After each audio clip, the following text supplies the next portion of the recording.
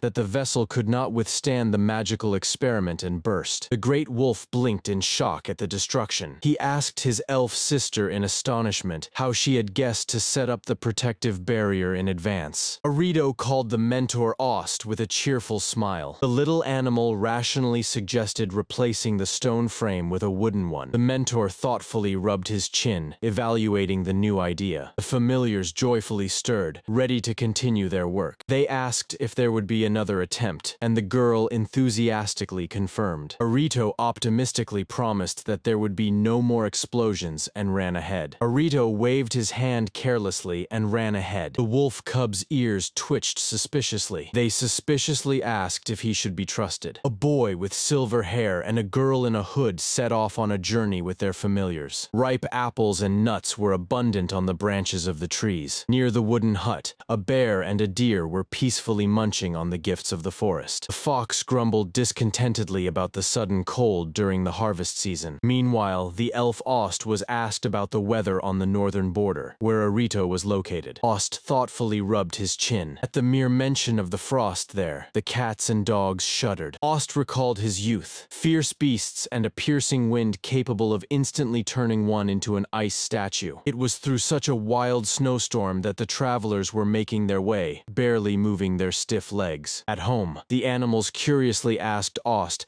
how he managed to survive in such hell. The wind howled stronger and stronger. In the middle of the white desert stood a solitary needle of ice. The stone blocks fit tightly against each other, holding back the blizzard. The girl enthusiastically warmed her hands while admiring the snow house from another world. Frosty air rushed in through the narrow hole in the ceiling with a whistle. The girl exclaimed in wonder that the snow was not just cold, and she still couldn't believe that there were such houses in another world. The Addy bird frowned. Everything was going too well. It smelled like a trap. The animals glanced at each other in panic, fearing they would become lunch for the local ruler. The telepathic voice in their heads calmly advised them to wait out the bad weather in the bivouac. The girl shuddered at the echo of Chujik thoughts, while the boy tensed up. He snorted, pleased that he had made the Wind King act cautiously. The voice warned of even harsher weather ahead. The boy smiled slyly and decided to be a bit cunning. "What?" everyone exclaimed in unison. He abruptly climbed out of the icy shelter. Their entire snow house suddenly lifted off the ground. The boy quickly put on his protective goggles while the familiars clung to the wall walls in panic. His eyes narrowed with tension. A gigantic magical bird picked up the hut and carried it through the blizzard. "We're going to crash!" shouted Addy before the impact. Blinding flash. The magical bird gently landed, closing its wings for shelter. The big white dog blinked its eyes in confusion. There was no snow outside the walls. The bright sun was shining. The clouds dispersed, revealing a clear sky. Majestic cliffs towered around, immersed in dense greenery. The boy let out a sigh of relief and pulled off the hood. The dog happily wagged its tail, enjoying the warmth. Their icy shack was rapidly melting in the middle of the summer meadow. The boy looked around in confusion. How did another climate zone end up on top of a stone pillar? The invisible interlocutor mused thoughtfully. The telepathic voice promised to send a guide for a normal conversation. A figure appeared on the path by the river. Addy sharply warned the guy not to relax. The stranger waved to them carefree, laughing at their tension. Dressed in a simple kimono, the man smiled warmly. His face radiated absolute calm. Narrowed eyes looked on with soft curiosity. The boy froze. He recognized Takumi Kuramochi from the documents. The man approached slowly. He sincerely apologized for the previous meeting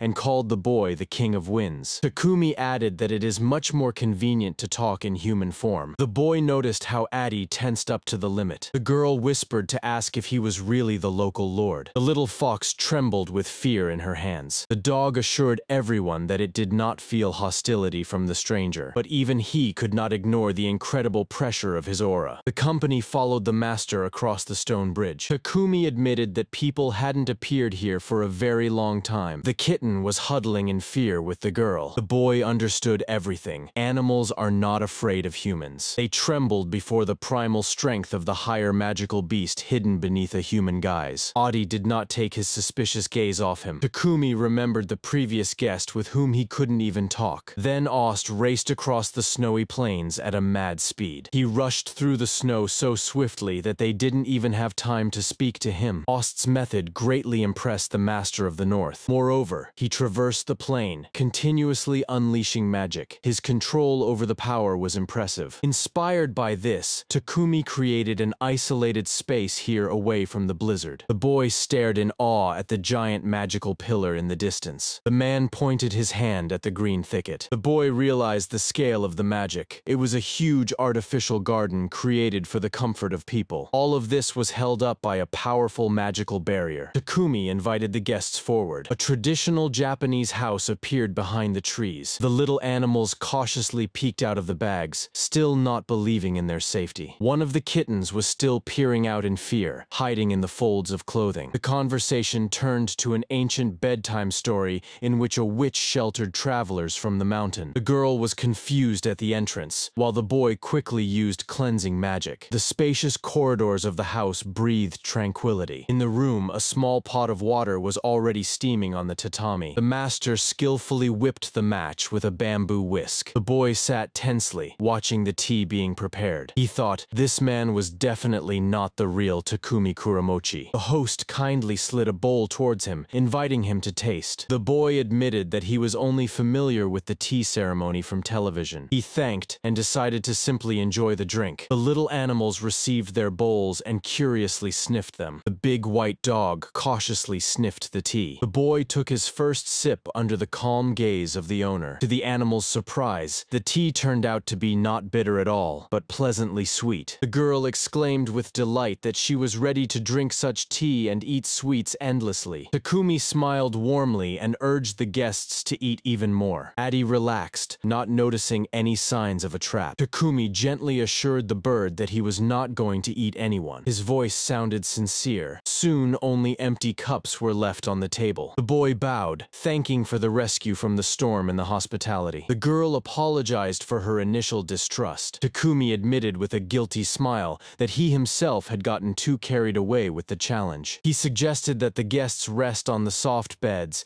and postpone the conversation until tomorrow. Seeing the comfortable beds, the travelers were left speechless. The girl dove into the fluffy futon with a run, laughing happily. Meanwhile, far away from there, in the middle of the forest, stood another hut. The animals were peacefully dozing on the porch when suddenly the building cracked and shattered into pieces. "Grandpa Ost?" the animals shouted, peering into the cloud of dust. An elf calmly emerged from the rubble. He shrugged his shoulders shoulders, barely suppressing a nervous laugh. The dogs rushed to him with questions. Ost explained that he simply tried to unfold the portable bathtub frame the wrong way. A boy once showed him the principle of origami, and he decided to apply it. The animals looked on in shock at the pile of firewood that had just been their home. The elf joyfully raised a small sphere up. The dog stared blankly at the ball. Ost forcefully threw her to the ground. A bright click sounded, and a beam of light struck from within. Metal plates began to unfold rapidly, like sheets of paper. The dogs gaped in astonishment. In an instant, a new spacious cottage appeared before them. The elf smugly noted that the hut had assembled itself and suggested they quickly take a look inside. He rejected the delivery and called everyone inside, but as soon as they entered, the floor ominously sagged. The invention still needed refinement. Chapter 46. On the cover, there was a griffin with small familiars. Before the travelers lay vast, well-kept fields. The elf girl was delighted to see the familiar tea leaves and potatoes, feeling a powerful magical force within. The earth was generously sown with root vegetables. The young man sighed with relief. The food supplies would now last a long time. The silver-haired boy listened attentively. He asked for the companion's name again to make sure it was really Arito, and I asked him to stay longer to teach them something new. Arito gladly agreed, respectfully calling him the White Dragon. They moved further along the path. The boy still did not dare to ask why the dragon walks in human form. He just smiled silently. He advised Arito not to rush and to explore the forest gradually. There were no poisonous plants here, but the dragon suddenly fell silent. He pointed somewhere into the distance. The forest itself is safe, but the local terrain hides a deadly threat. Meanwhile, the white wolf proudly carried a whole mountain of fresh harvest on its back. Bare footsteps rustled on the wooden floor. The dragon warmly thanked for the help with the vegetables. In the kitchen,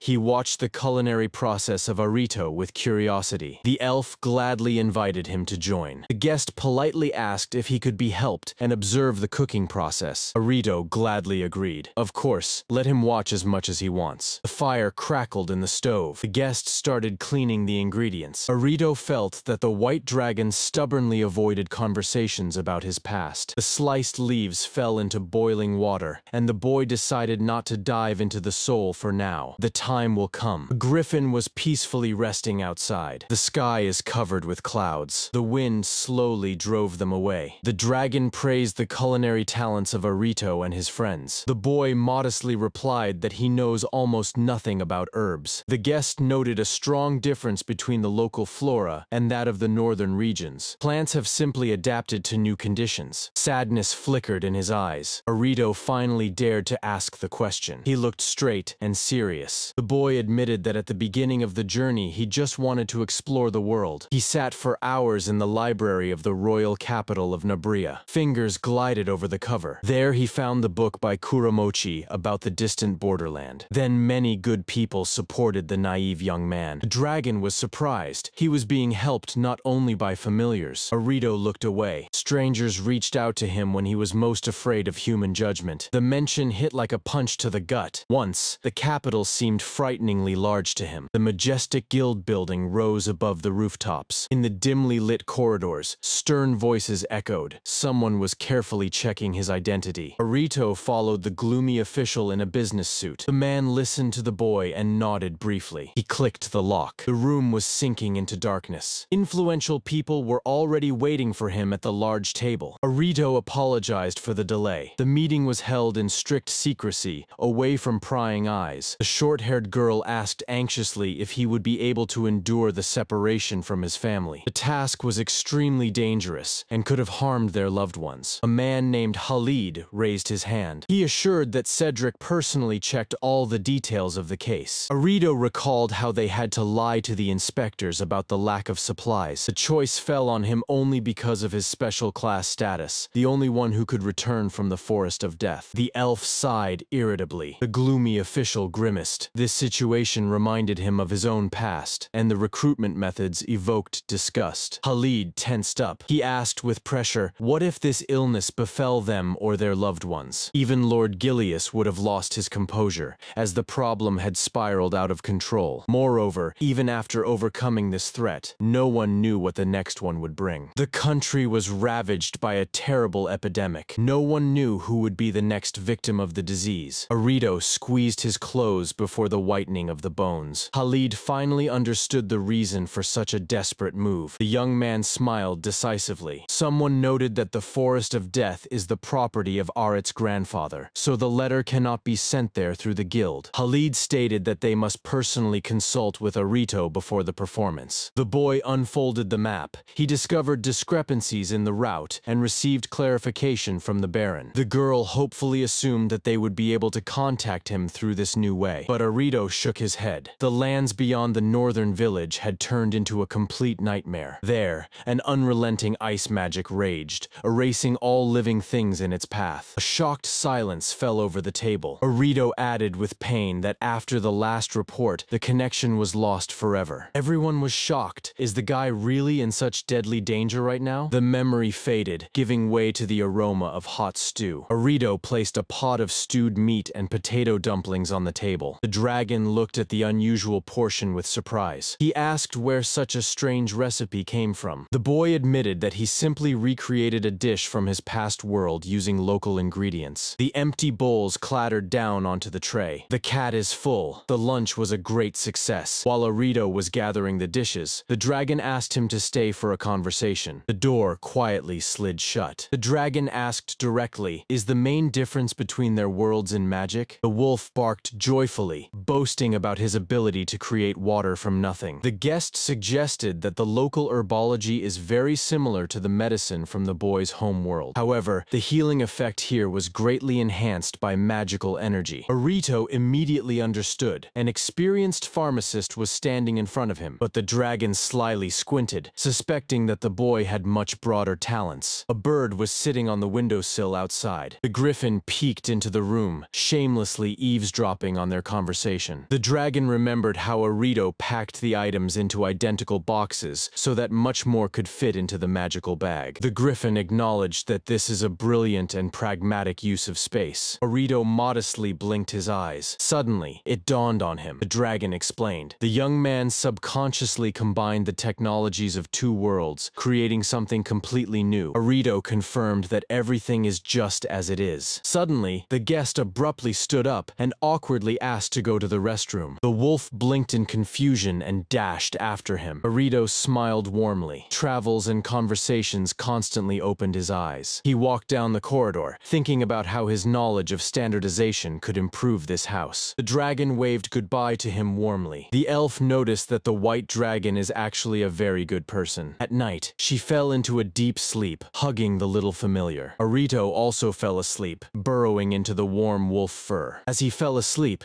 he promised himself that he would definitely ask his main question tomorrow. Meanwhile, Ost and the other animals gathered near the newly built hut. The elf flinched in surprise when a wolf and a cat jumped out of the forest at him. The animals looked at him with suspicion. They directly asked what he was crafting again at night. Ost laughed joyfully and assured that the hut would remain intact. He proudly showed them a small wooden cube. The wolf recoiled in fear, preparing for the next explosion. But the inventor with burning eyes declared that this was his final masterpiece. One press, and the cube unfolded with a rumble into a gigantic structure. The animal's jaws drooped. Ost proudly explained that he had woven into the invention the principles of ordering magic he had read about, so the walls and floor turned out to be strong. Ost revealed the mechanics. The blocks are laid out in sequence, increasing the volume by 27 times. The familiars lost the gift of speech. Recovering, they showered the master with enthusiastic exclamations. Ost triumphed. Soon he will surprise Arito with a real elevator and a bath. However, his joy was quickly overshadowed by concern for the squad on the northern frontier. A deer approached them, and Ost sighed that it was impossible to contact the travelers now. Suddenly, a joyful shout rang out. Piron has returned. Everyone suddenly raised their heads. The deer swiftly descended from the sky, and the animals rushed to him, hoping to find out if Arito was alive and if he had brought a letter from him. The young man and the elf maiden raced ahead, while a bird swiftly cut through the air above them. Ost irritably tossed stacks of papers in the hut, discarding the unnecessary. Fox Chenda stared in surprise at the pile of letters he had found. The elf suddenly froze. He tore off a bundle of waste paper and declared that he was going to burn this rubbish. Leaning back in his chair, Ost admitted, "People are too problematic. The huge white wolf Snow reminded of the past when the elf endlessly wandered the world. Memories transported Osta to the times when he rode on a giant bird studying magic in various lands. Chenda carefully perked up her ears. Then the elf constantly offered to help people,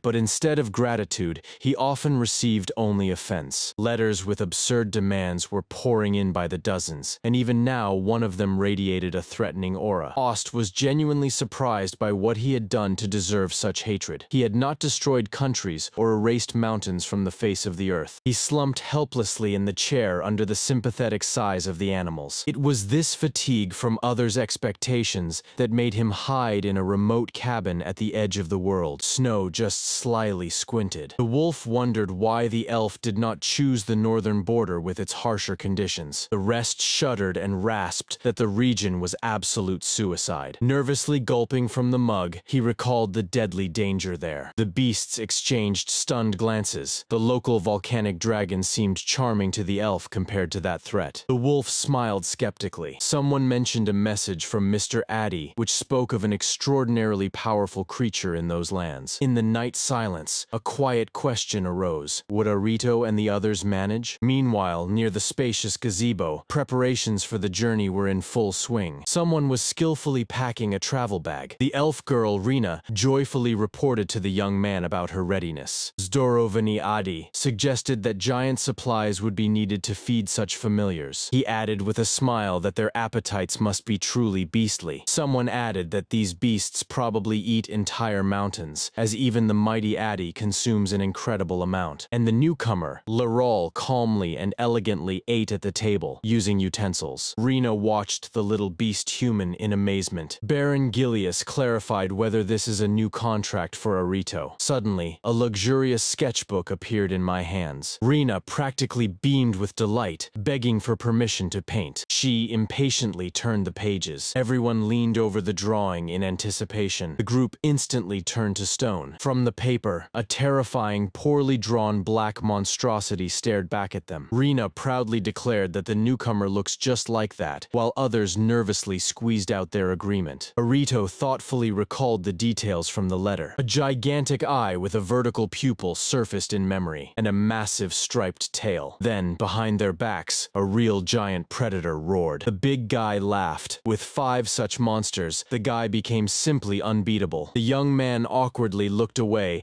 and admitted that the beast, although problematic, was surprisingly cute. Suddenly, Arito noticed the Baron's gloomy face. The boy called out to Gilius with concern. The man quietly said that he himself had once been quite the problematic oddball. Arito thoughtfully touched his chin. Someone asked in confusion, not immediately understanding what was being discussed. Gilius unexpectedly recalled the mysterious green sword, prompting a new wave of questions. Zdorovany only smiled kindly. The Baron abruptly cut off the conversation, pretending as if nothing had happened. The luxurious path led straight to the mansion. The company moved forward, planning the route based on the letters left by the former lord. They relied on Rena, who had already been to Eridani. Arito said goodbye with a smile, asking to send the bird in case of danger. Gilius and the maid watched them, acknowledging that the lord had finally become himself. Already on the road, Rena dreamily murmured that she would gladly shelter someone forever. Rena joyfully confessed in the carriage that she was infinitely happy. Arito fondly recalled the parting, holding little Laral in his arms. He was sincerely convinced that everything was fine with the lord. The carriage rushed forward. Ahead loomed the towers of a vast city. At this time, a colossal library with levitating blocks sprawled deep beneath the rocks. The boy descended the stairs into this underground realm of knowledge in astonishment. A short, silent pause fell as the young man looked around. Only a modest cottage remained behind. The interlocutor confirmed the suspicion. The guest is one of the fallen who came for information about Kuramochi Takumi. Arito clenched the mug, hesitating whether to ask the white dragon. After the incident with Addy, he decided to behave extremely cautiously in the library, although the boy intuitively felt every book in this place. Laral Chan perked up her ears with curiosity. Ost awkwardly scratched his head, complaining about the lack of his own education. The elf confessed. He deliberately showed this place to keep the young man longer. Arito just smiled softly. The boy looked at the bird and noted that the local secrets were too deep for a simple conversation. Realizing that it was impossible to read everything, Arito agreed to stay for dinner. He joyfully exchanged glances with his friends. A ladder magically grew next to one of the massive blocks. The young man quickly climbed up. Ost silently observed him. A hidden tunnel opened between the stone cubes. The elf went there with the bird, noticing that Arito was much older than he seemed. The bird suspiciously furrowed its brow. Ost stopped and directly asked why they were taking a different path. The feathered one flapped its wings, and the wall disappeared, revealing a secret room. The elf entered the bright room with satisfaction, the perfect place for a face-to-face conversation. The bird swiftly swooped down. In an instant, the King of Winds turned into a winged girl who exclaimed in shock that she was trapped. Freshly brewed tea was already steaming on the table. Ost calmly extended the cup, noting the keen attentiveness of the spirit. He made it clear that he figured out the situation with Tinfo. The girl noticeably smelled of fairy blood, and her wings were direct evidence of that. The elf took a sip of tea. The unstable magic of Tinfo had raised his suspicions from the very beginning. The bird grimly confirmed that the pure fairies are firmly tied to their land. Her separation from her homeland could have been fatal. The lonely figure of Tinfa among the snows truly looked doomed. The conversation touched on the delicate topic of how much longer Arito and the other fallen would live, but the bird evaded a direct answer. Ost eased his eyes shut. His suspicions were confirmed, and now he could breathe out calmly. Meanwhile, Arito continued to enthusiastically explore the giant halls of the library. He reached the very top of the highest block. The little animals watched in awe as the young man continuously absorbed knowledge. Snow remarked with a smile that he definitely wouldn't be able to handle all these volumes. Chenda suddenly felt a terrifying dizziness. He reminded that the elf promised to invite them to dinner. Snow glanced around cautiously. The little animals were pondering how everyone was doing, and someone remarked that Arito reminded them of their grandfather, the one who once made a contract with their parents in the forest of death. The animals froze in absolute silence. The fox recalled the abandoned hut in a trembling voice. In its place now stood only a pile of shattered debris. Ost stared in horror at the ruins of his creation. The elf began to nervously justify himself. He had simply activated the magic to check the assembly mechanism, but the structure could not withstand it and shattered into pieces with a crack. The details were crushed under their own weight. Snow and the fox looked at this with dead eyes. The wolf smiled nervously, glad that there was no one inside. The small tent nearby also turned out to be empty. Snow panicked. Chenda had come right here. In the wolf's eyes, genuine terror flared up. The gaze darted to the remnants of the smallest hut. A live fox burst out from under the rubble with a wild scream. Chenda was laughing hysterically, greedily gulping air. He was immediately subjected to healing magic. The fox laughed nervously, twitching its tail, while the elf was pouring out pleading apologies. Chenda exploded. When the ceiling started to fall, he had to fully activate earth magic and body enhancement just to survive. Snow exhaled lightly. The fox wearily closed its eyes, trying to calm its heartbeat. Ost tried to smooth over the guilt by mumbling that the main thing was the absence of children in the affected area. Suddenly, the elf's eyes lit up. Now he definitely knew how to fix the mistake and create the presence sensor. Ost maniacally leaned over the drawings, completely ignoring reality. The animals realized with horror that nothing would stop this mad inventor anymore. Arito and his companion silently gazed into the distance. Near the house, the guy lit the grill and started cooking meat. The smell of the roast instantly attracted friends and acquaintances. The beasts pounced on the dish with appetite. Arito admitted that he read this recipe from the diaries of Kuramochi Takumi. He explained the principle of roasting over an open fire. The boy showed different cuts of meat and explained how to marinate them and slowly smoke them over high heat. The blonde man thoughtfully tasted the new dish. The girl happily offered everyone a second helping. After a hearty dinner, the company relaxed on the veranda. The man suddenly remembered the woman who accompanied Takumi. The bird listened carefully to the conversation. The blonde recalled that she, like Takumi, was a fallen who had come from another world. The blonde assumed that Takumi and his girlfriend were reminiscing about their home world through unusual languages. Arito silently lowered his eyes. Arito sincerely thanked the man for telling him about Kate. The guests sincerely thanked the boy for the treat. Everyone together started to clean the dishes. Arito wished his friends good night. The boy fell soundly asleep in his bed. In his dream system system errors and attempts to reconfigure the barrier flickered before him. The woman came to her senses in the middle of a snowy wasteland, completely unaware of where she was. The memory shifted to the room where a blonde man stopped her and ordered her to treat the frostbite. She ate the hot soup fearfully, not taking her eyes off her rescuer. The man called her Kate and admitted that he was also fallen into this world of Arentia. He called himself Klaus. Klaus was pondering their nature, aliens from different times and worlds that had broken through barriers. He directly called them heretics and foreign objects. Arito woke up and thoughtfully touched his face. Klaus believed that there must be some meaning to their appearance. The boy slowly opened his eyes. The great white wolf gently pressed against the sleepy Arito. The boy wondered to himself if he had really seen Kate. At breakfast, Arito treated everyone to a warm spiced drink. He said that he saw Kate in a dream and felt nostalgia for the past world. Klaus was surprised to hear that the boy had never seen the local sea. Arito immediately became excited about the idea of going there. Klaus smiled gently. The girl and the familiars exchanged puzzled glances. There was a sudden spatial jump. Mountains rushed swiftly beneath them. A giant bird flew over the dark water. The boy stared in amazement at the water's surface, trying to comprehend the structure of this world. Klaus warned that this is the north edge, and approaching the water is extremely dangerous. From the waves suddenly emerged a den of predatory sea monsters, ready to tear apart their prey. Klaus greeted calmly. A powerful rumble echoed. From the depths, a giant water dragon rose, and the man kindly asked how it was doing. Small predatory fish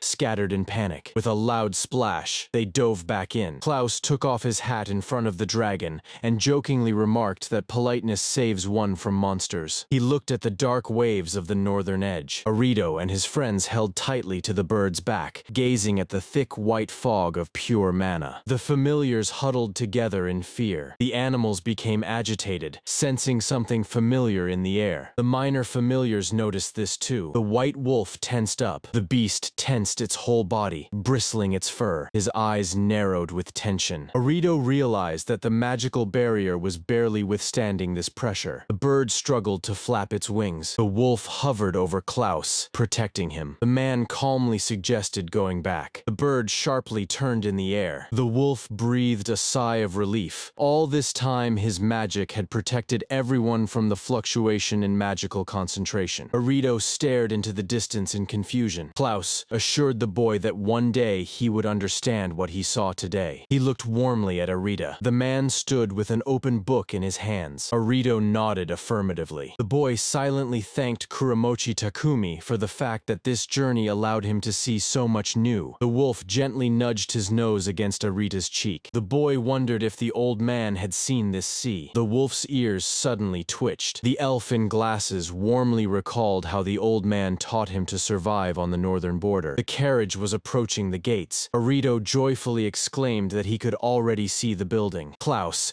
and the boy dangerously peered out of the carriage window, ignoring the warnings. The crew stopped in front of the massive wooden gates. Two elven guards looked at the newcomers in surprise. The men shook hands firmly. Arito was surprised that Finn's hair had grown back, as he was supposed to be the same age as Keel. Finn explained with a smile that he must sleep, otherwise Zealous will get angry. I saw the roof of the house through the trees. The hand lay on the map. There had been no monster attacks here in the last cycles. Finn reported that the old man is currently at the estate of Eridon. The elf slyly squinted, realizing that this was not just a courtesy visit. Arito admitted that he really wanted to see her. Finn invited the guests to the forest to discuss business. The round house was hidden in the thicket of trees. Finn spoke about healing herbs, noting that the local plants cannot replace those that grow in the forest of death. Finn asked if the matter was urgent and suggested writing to Ost. Arito refused and asked Finn to tell more right now. Everyone gathered around the table with the board. The old notebook lay open on the table. Finn admitted that he had heard various stories and would not be surprised if the old man dumped all his problems on them. Arito cheerfully asked if he was waiting for the same fallen. The Finn suggested showing what came from Zealous. The elf girl's eyes widened at what she saw. On the table lay a plate of freshly baked meat. The elf skillfully turned pieces of meat on the hot grill. A delicious aromatic smoke was rising above the grill. The elf in glasses cheerfully conjured over the grill, humming a melody. The wolves were swallowing saliva saliva from the incredible aroma. The elf revealed his cunning plan to distract Ost with conversations about food to divert attention from the cabin repairs. A juicy piece of meat sizzled appetizingly on the grill. The wolves exclaimed enthusiastically that the taste was rich, like an artist's palate. The hand reached for the bottles of spices. The meat was cooked using Arieto's tools according to his own recipes. The wolf chewed with pleasure, languishing from the multifaceted taste. The animals remembered how many recipes Arito had left them before his journey. The elf thoughtfully rubbed his chin. He slyly asked the wolves if they thought this grill was too small. The wolf blinked in surprise. The elf suggested building a separate large cabin exclusively for roasting meat. The conversation skillfully returned to the topic of repairs. The wolves exchanged puzzled glances at the prospect of unlimited meat. The white wolf joyfully supported this idea. The wolves exchanged glances, picking up the idea. The elf enthusiastically rolled up his sleeves. He suggested marking the marinades by the color of magic, and the beasts eagerly agreed to start immediately. The idea of coding frying methods with colors has emerged. Ost nodded, agreeing to consider this together as well. The wolves froze in anticipation of a grand feast. On the cover, a colorful company gathered, a pair of rabbit beast people and a boy cat. 3 men were straining to pull something out of the ground. Finally, they pulled out the thick root. The blonde gardener recognized the Rosra rose. The parasitic weed had wilted again, draining the magic from the neighboring plants. Suddenly, Arito turned around. A bird with a letter landed right in his hands, while a breathless steward was already rushing from the estate. The steward was outraged. The message bypassed him and flew straight to the Lord. Arito gently calmed the feathered messenger Piare. The letter arrived just in time. The young man summoned the gardeners to read the response from Lord Eridana. Against the backdrop of the majestic Arito Palace, a mention of the local weed was read out. The boy really mentioned this plant in his previous report. The steward dryly noted that this weed had significantly weakened the legs of the Knights of Eridana. The gardeners stared at him in shock. "Did you really bring that girl here?" Arito jumped in surprise. He ironically asked whether they had taken any measures against rumors in the criminal world. Sending such a letter to the central city was an open sarcasm regarding their garden. The steward turned pale and muttered that actions bypassing the king would provoke an international scandal. Suddenly, the messenger bird brought another message. The response of the Lord was intercepted by King Erenford himself, and now the scandal became a reality. Arito smiled slyly. He knew exactly what to do. The young man ordered to gather all the people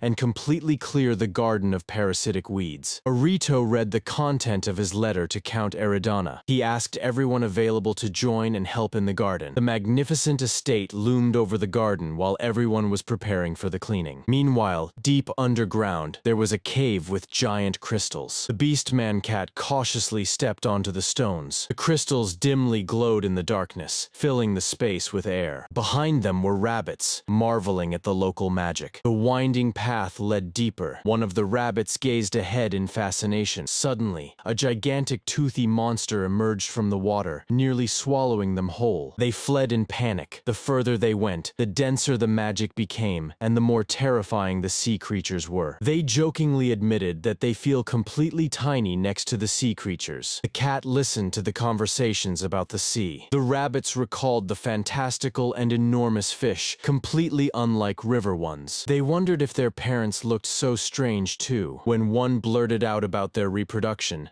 the other hissed at him. Little Laryl was nearby. The rabbit awkwardly apologized and asked the cat girl if her mom lived far away. Children, then. The beast people pondered the girl's words. Laryl calmly replied that she would definitely visit her mother when she grows up. Suddenly, a clawed paw flashed ahead. The beastmen felt a colossal pressure of magic and cautiously peered out from behind the rock. Before them opened a spacious grotto. The eyes of the trio widened in shock. In the center stood a wavy-haired young man, and before him in the air pulsed a sphere of light. The beast people held their breath. The young man threw something up. The light flashed, and from it appeared the white dragon. The rabbits were astonished. The little creature was an exact copy of the big dragon. In surprise, they lost their balance and rolled right under the young man's feet. He looked at her with surprise. He slowly turned around, holding a shining ball in his hands. The beastmen pressed themselves to the ground, mumbling apologies. The young man pressed the newborn dragon dragon to his chest and sighed. They had been discovered. At that moment, a giant eye of the true white dragon opened behind him. The rabbit died of fright. Massive claws loomed over them. On the surface, the homeowner was rocking the baby while Arito was recovering from the shock. The whole company gathered on the veranda. The guests gathered closer with curiosity to take a look at the newborn. Arito couldn't believe it. This little dragon is the child of the white dragon. The baby happily squinted on the lap of its creator. The young man calmly added that he had created it quite recently, as if it were about a plate of moths on the table. Arito and the girl blushed because they imagined the reproduction process quite differently. The wavy-haired man gently stroked the little dragon and explained that it works like magic. He showed how the magical body forms into a shell. Later, the soul is drawn there, self-awareness develops, and thus a new being is born. The little dragon curled up peacefully, as if confirming his words. The young man cited the example of mold disputes and cell division in amoebas. It turned out that in this world there are creatures that reproduce purely through magic. The soul slowly settled into the prepared body. The host added that the baby does not have a name yet and cannot speak. He extended the little dragon Arito in the hope that they would understand each other. The boy beamed with joy, carefully embracing his new life. The water quietly splashed in the pond by the house. They made sweet balls for tea from raspberry powder. Everyone was peacefully sitting on the veranda, enjoying the afternoon. The great dragon and the wolf lazily watched the hustle and bustle of the little ones. The wavy-haired one gently noted that the white dragon created the child just now for a reason. He addressed Arito. The boy will someday leave this place and return home. So the creator wanted to finish the offspring before his departure. Life seeks its paths. People give birth to people. Plants scatter seeds, and he creates life like this. The master raised his gaze and addressed the green bird. Isn't it true, King of Winds? Arito stared in shock at the feathered creature. The Wind King instantly took flight, while the young man merely waved off his latest escape. The conversation turned to the essence of magic, and the elf in glasses began the lecture. He showed Arito the magical flow, the ability to manifest desires through invisible particles of mana. The boy gazed spellbound at his open palms. The wolf friendly nudged the little dragon with its nose. Arito smiled gently. The wavy-haired young man covered Arito's hands with his and asked to take the child with him when he leaves. This is not a magical contract. The King of Winds also stayed with him just like that. The butterfly easily fluttered away from the blade of grass. A contract for communication is not needed. He sincerely asked the guy to think about it. Finally, the young man joyfully waved his hand and ran into the yard. He was happy that Arito had simply come to visit them. Suddenly, the idyll was interrupted by wolves. Unfamiliar armored rhinos invaded their hunting territory. The foreigners brazenly claimed rights to these lands, threatening with force. At that moment, a blinding flash of lightning struck from the sky. The elf emerged from the smoke right onto the charred carcasses of rhinos, rejoicing at the unexpected pile of meat. The wolves were bleeding, but the elf merely praised them for the flawlessly drained blood from the prey. He called out to Afst. The elf explained that magical beasts live where there is a high concentration of magic. The huge wolf breathed heavily after the fight, accepting the praise. The elf recalled how he had traversed many dangerous lands. By studying plants, he learned to artificially regulate the concentration of magic in the environment. Suddenly, it occurred to him to grow trees that bear meat. He daydreamed about improving the baths and delicious water, forgetting everything in the world. Suddenly, the wolf perked up its ears and sniffed the air. The elf also sensed a sharp smell of smoke. They rushed back and saw only charred ruins. Everyone managed to run out. The beast people reported that there were no casualties. The fire was extinguished with water magic, but the hut was completely burned down. The wolf asked in confusion, could it be that the fire they supposedly extinguished has flared up again? The beastmen slowly turned their gaze to the elf. The trio froze with their mouths agape in complete shock. The wolf sighed resignedly. It was a fiery seed soaked in the magic of Asta himself. The adventure continues. The young man with cat ears was rushing through the forest, while the elf Rena was barely keeping up behind him. High in the sky, a bird flashed by like a black arrow. He barely dodged the giant beak of the predator. A predatory screech echoed over the forest. The monster's claws were almost closed around the small victim. The flash of steel. The swordsman severed the predator's paw with one strike, calling out to Rena. The elf instantly released arrows arrows, piercing the monster through. The big man in fur and his young companion watched in shock as the execution took place. The squad gathered in the clearing, while the rescued blackbird safely hid in the large hands of the warrior. He immediately recognized in him Piare, a special messenger bird from the Baron. The girl with the staff was touched by his sweet appearance, although the swordsman jokingly preferred the cruel predators. Zdorovany sincerely wondered how this couple managed to successfully navigate through such dangerous thickets. Rina explained that now they were moving in a large group, but suddenly she flinched at the noise. From the bushes, an enraged beast jumped out at them. At that moment, a fluffy ball fell from the branch, a magical creature that Rina joyfully named Moran. The bullet flew down rapidly. Zdorovan asked anxiously if this was Mia's antics again,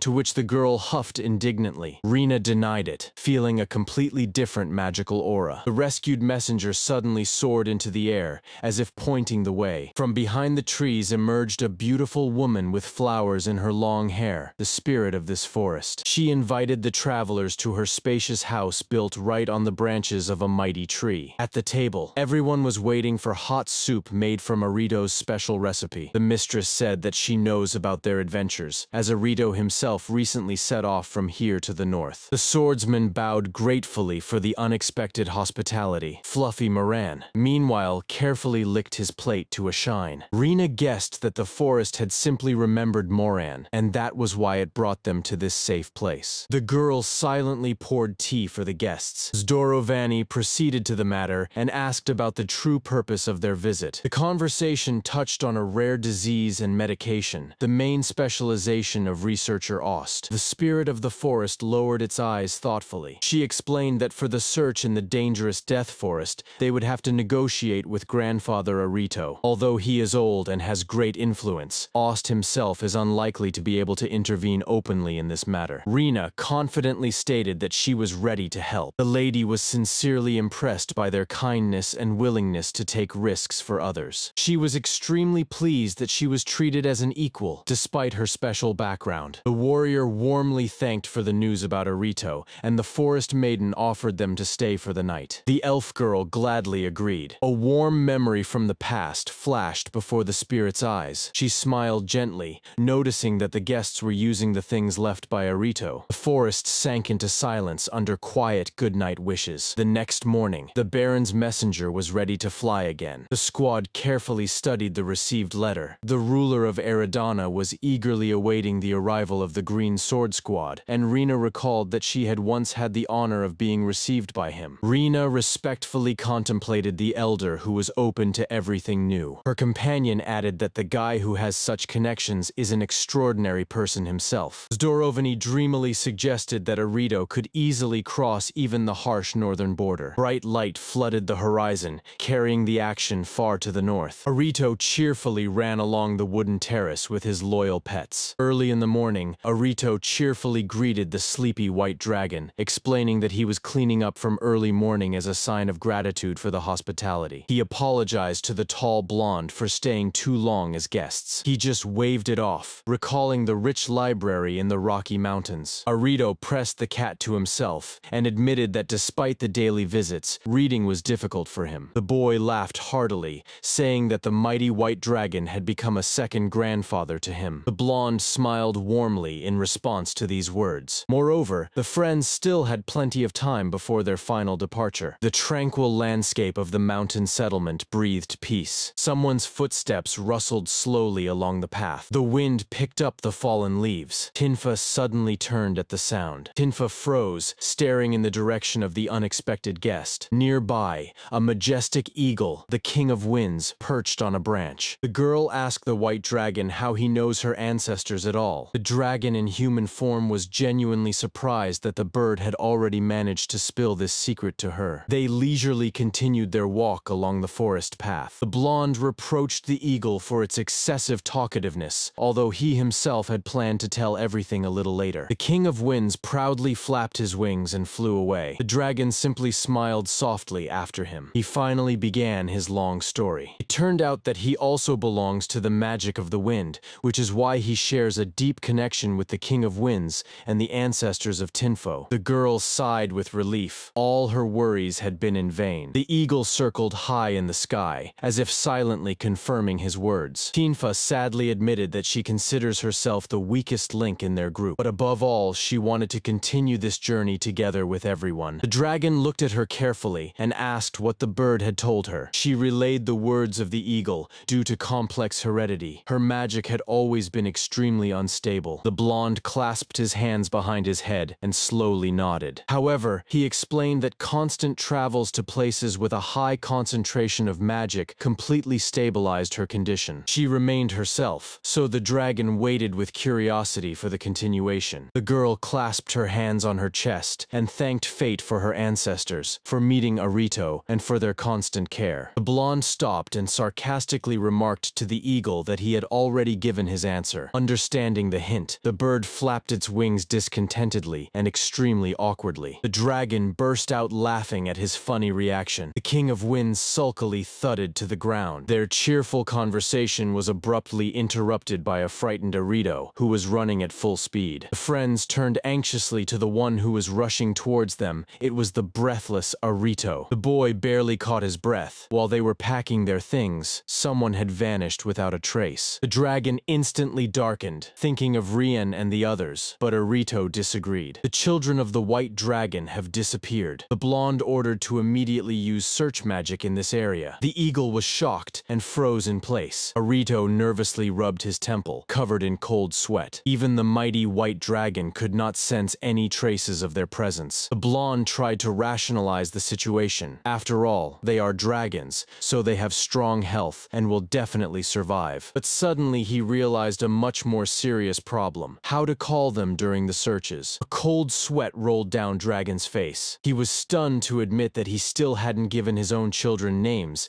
to which Arito panically suggested starting by at least finding them. Meanwhile, architectural experiments were taking place near Ost's hut. The old elf proudly showcased a small magical cube that unfolded into a full-sized house. The animals of Arito joyfully ran up. Hearing the most important news, the new hut will not burn down anymore. Ost nodded in satisfaction and unfolded the piece of fabric that held the entire secret. The faithful favorites stared in amazement at the wonder material in the elf's hands. Countless small magical crystals were expertly woven into the very fibers of the material. He explained that he scaled the same fireproof clothing technology he previously sewed for Arito, applying it to an entire building. To dispel any doubts, Ost stepped back and prepared for a visual demonstration. A powerful stream of devastating flames erupted from his outstretched hands. The fire simply bounced off the walls of the hut, scattering safe sparks. The magic of the crystals perfectly reflected the heat wave. He clarified that it is about a flame capable of accidentally melting metal and even awakening an entire volcano. Ost adjusted his glasses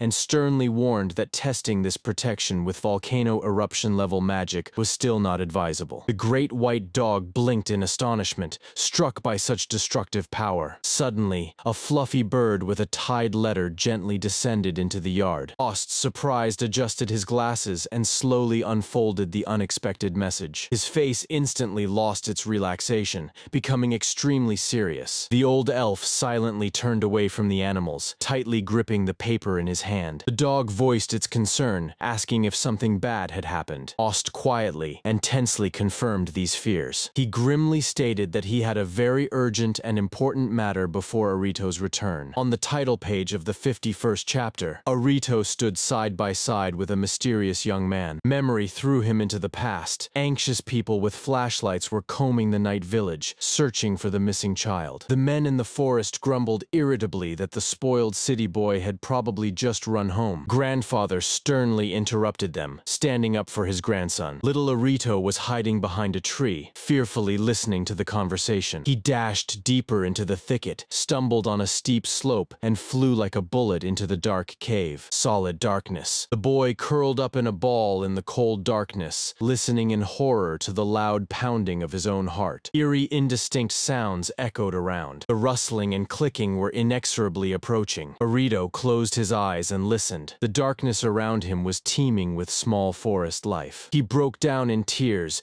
bitterly weeping for the lost home and parents. But the thought of his grandfather and grandmother who took him in and were now running around in search of him made him wipe away his tears. Finding Finding his grandson, the grandfather hugged him tightly. In the new world, Arito walked down the street, remembering how much he missed his homeland after the sudden rebirth. He thought that the lost children of the White Dragon might be feeling the same right now. The griffin next to him was noticeably panicking. Ryura, the human embodiment of the White Dragon, calmly suggested that everyone catch their breath first. The griffin suggested that his son's magical aura simply blended with the background because it had the same nature. Arito cautiously asked Ryura if he could compress his own magical power for the sake of the search. The griffin nearly choked at such a bold request to a powerful being. Ryura thoughtfully rubbed his chin. He confessed in confusion that he had never done this before and had no idea how to compress magic. And then he joyfully clapped his hands and suggested having tea first. They entered the room where the cozy atmosphere instantly relaxed the whole company. Arito watched in surprise as Ryu volunteered to boil the water himself. The girl immediately rushed to help him with the pillows. The griffin carefully watched every move of its owner. Ryura was setting the plates, pondering aloud. The child is safe, but it's really not easy to hide such a powerful aura. The little animals huddled together restlessly. The dragon reached out its hands to the fire. The teacups obediently floated through the air right to him. Ryura abruptly stood up, causing the griffin to flinch. While brewing tea, he quietly agreed with Arito's concerns about the baby. The drink was ready. Arito stared into the boiling water, and suddenly it dawned on him. Ryura instantly grasped the thought. To compress magic, one must change its state. A light steam rose above the hot cup. Meanwhile, giant whirlwinds of energy raged over the mountain peaks. Suddenly, these streams began to rapidly draw in and compact. The griffin stared in shock, while Rura clenched his fist triumphantly. A huge magical cloud has vanished without a trace. Arito explained the idea. Just as water vapor condenses into liquid, the immeasurable magic of the White Dragon could be liquefied. He added that such a change in state would not harm the overall magical balance of the region. The griffin praised the young man's brilliant guess with relief. A shocked silence hung in the air. The girl joyfully exclaimed that she finally feels the aura of the baby. Ryura suggested with a smile to take the safe route he had shown before. The little animals nervously volunteered to go on a search, timidly admitting that they were indeed scared. The company decided to move forward along a proven safe path. Someone's boot carefully stepped onto the ice floor covered with deep cracks. The dragon calmed the animals, assuring them that they were not in any danger here. The company walked through a spacious tunnel that now resembled an ordinary quiet cave. Ryura explained that all his magic is now concentrated high in the sky. He touched the icy wall and uttered a spell. The ice with a soft ringing parted. On a snowy glade, a fluffy baby white dragon was peacefully sleeping. Arito sighed with relief. The baby had been hiding right under his father's nose the whole time. The space was suddenly torn apart by a sharp gust of wind. The girl raised her gaze in fear. A dense, ocean-like magical fog instantly enveloped them completely. Arito and Ryura found themselves in the epicenter of the white storm. The young man stared with wide eyes at the glow, realizing its whimsical nature. Upon closer inspection, Arito realized that this light was completely different, blindingly white. Ryura covered his face with his hand, shocked to recognize someone in the fog. Arito stood frozen in shock. Next to Ryura, a translucent female silhouette emerged. It was Kuramochi, holding the rescued baby in his arms. Arito recognized Kate in another phantom. The child gently rubbed against the ghostly hand. Ryura barely held back tears as he looked at the souls of his former comrades. Meanwhile, in the night city, someone exclaimed in delight. In the noisy tavern, a burly man was happily devouring the local delicacy mumun. He added that thanks to his grandfather, Arito, who once trained him, and a familiar mountain pass, their journey was noticeably shortened. The conversation at the table turned to the local lord, who resembled Grandpa Arito. They recalled the ancient era and the remarkable hero Austin, who laid the foundations of magical theory during his adventures. Someone suggested that this legendary hero was probably as skilled a cook as Arito. The elf laughed, recalling a passage from a historical book about the founders. For some reason, there is no mention of Lord Austin's culinary talents in the chronicles. The company continued its dinner with appetite. Such a gap in the chronicles genuinely surprised the whole company. The girl dreamily remarked that one can only imagine the banquets of that magnificent era. Zdorovany joyfully added that there are still plenty of undiscovered dishes wishes in the world. They pondered how passionate the High Elves could have been in those times. The man cheerfully scratched his head, acknowledging that they had already invented a whole image for themselves. The girl smiled softly at her thoughts. Zdorovany sincerely stated that minor flaws only bring outstanding people closer. She confidently concluded that both the Lord and grandfather Arito were wonderful people. Meanwhile, somewhere far away, a small cottage shook from a powerful sneeze. In another part of the world, the legendary elf Austin was wiping his nose in a cluttered room, complaining about a sudden allergy. The title of the manga unfolded against a bright sky. Aust was lively discussing something with his assistant in the garden on the cover. Elves marched through the fields, testing new genetically modified plants to suppress magic. The level of magic has truly fallen, which promised the end of attacks by wild beasts. Meanwhile, a figure in a hood was hiding in the shadows, casting spells over a plucked flower. The consequences were swift. The aggressive weed quickly destroyed all the gardens in the village. Aust sat in his office, rereading an old letter about the very plants that were supposed to have been burned long ago. He crumpled the paper with a crunch,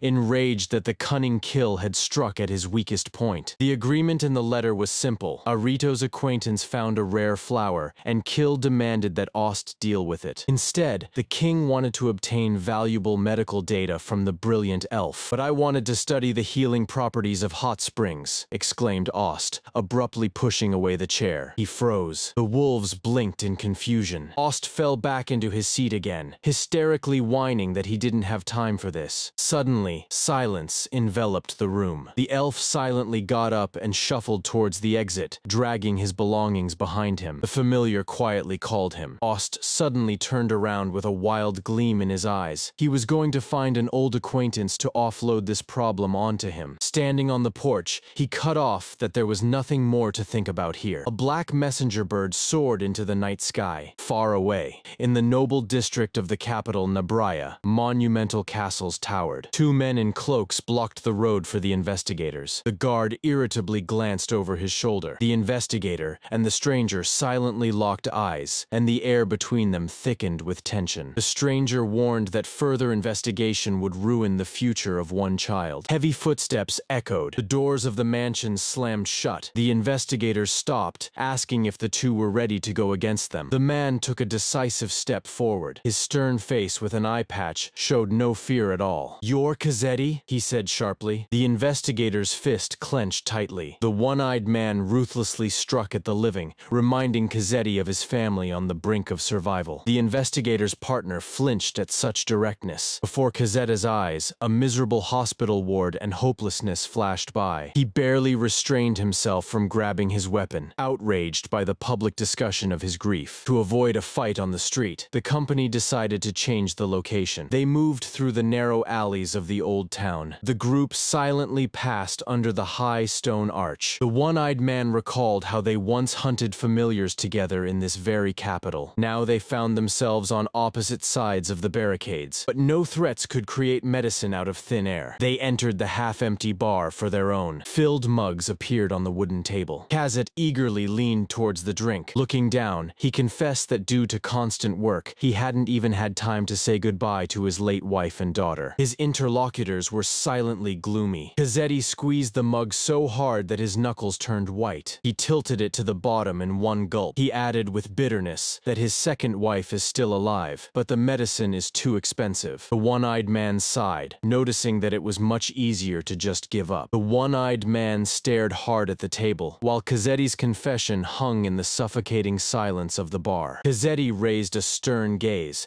That is why he is ready to generously reward those who provide even a glimmer of hope. They all remained just people with their weaknesses. Meanwhile, at the northern border, Arito recalled his long journey from the library of Nabria. He stood in the thick fog of the White Dragon, staring in astonishment at two ghostly figures. The figures froze. A warm smile never left their faces. They were glad that the young man had made it to the end. Arito's eyes widened. A giant dragon towered over the elf and the girl, while mysterious archive cubes hovered in the air. The elf explained that all true knowledge is hidden here, not in the capital's archives. The girl gently added that they had left clues specifically for such seekers. This should be enough to guide the worthy. The young man listened silently, holding the the small familiar close to his chest. The giant dragon joyfully grinned upon hearing that the master's work in this world had finally come to an end. The elf made a final request to the dragon. He asked to preserve this knowledge and to share it with new travelers. Arito tensed up, feeling unwell. The dragon anxiously asked if his masters were going to die. The girl calmly replied that their mission was complete and now they could rest. The girl added that after the case is over, they will finally be able to relax peacefully. She raised her hand, calming the agitated beast. The elf philosophically noted that their bodies in this world are merely a temporary shell made of mana. Arito understood. Before him were not living beings, but a hologram of the past, recreated by magical mist. The figures last stroked the dragon, believing in the future. In the whirlwind of illusion,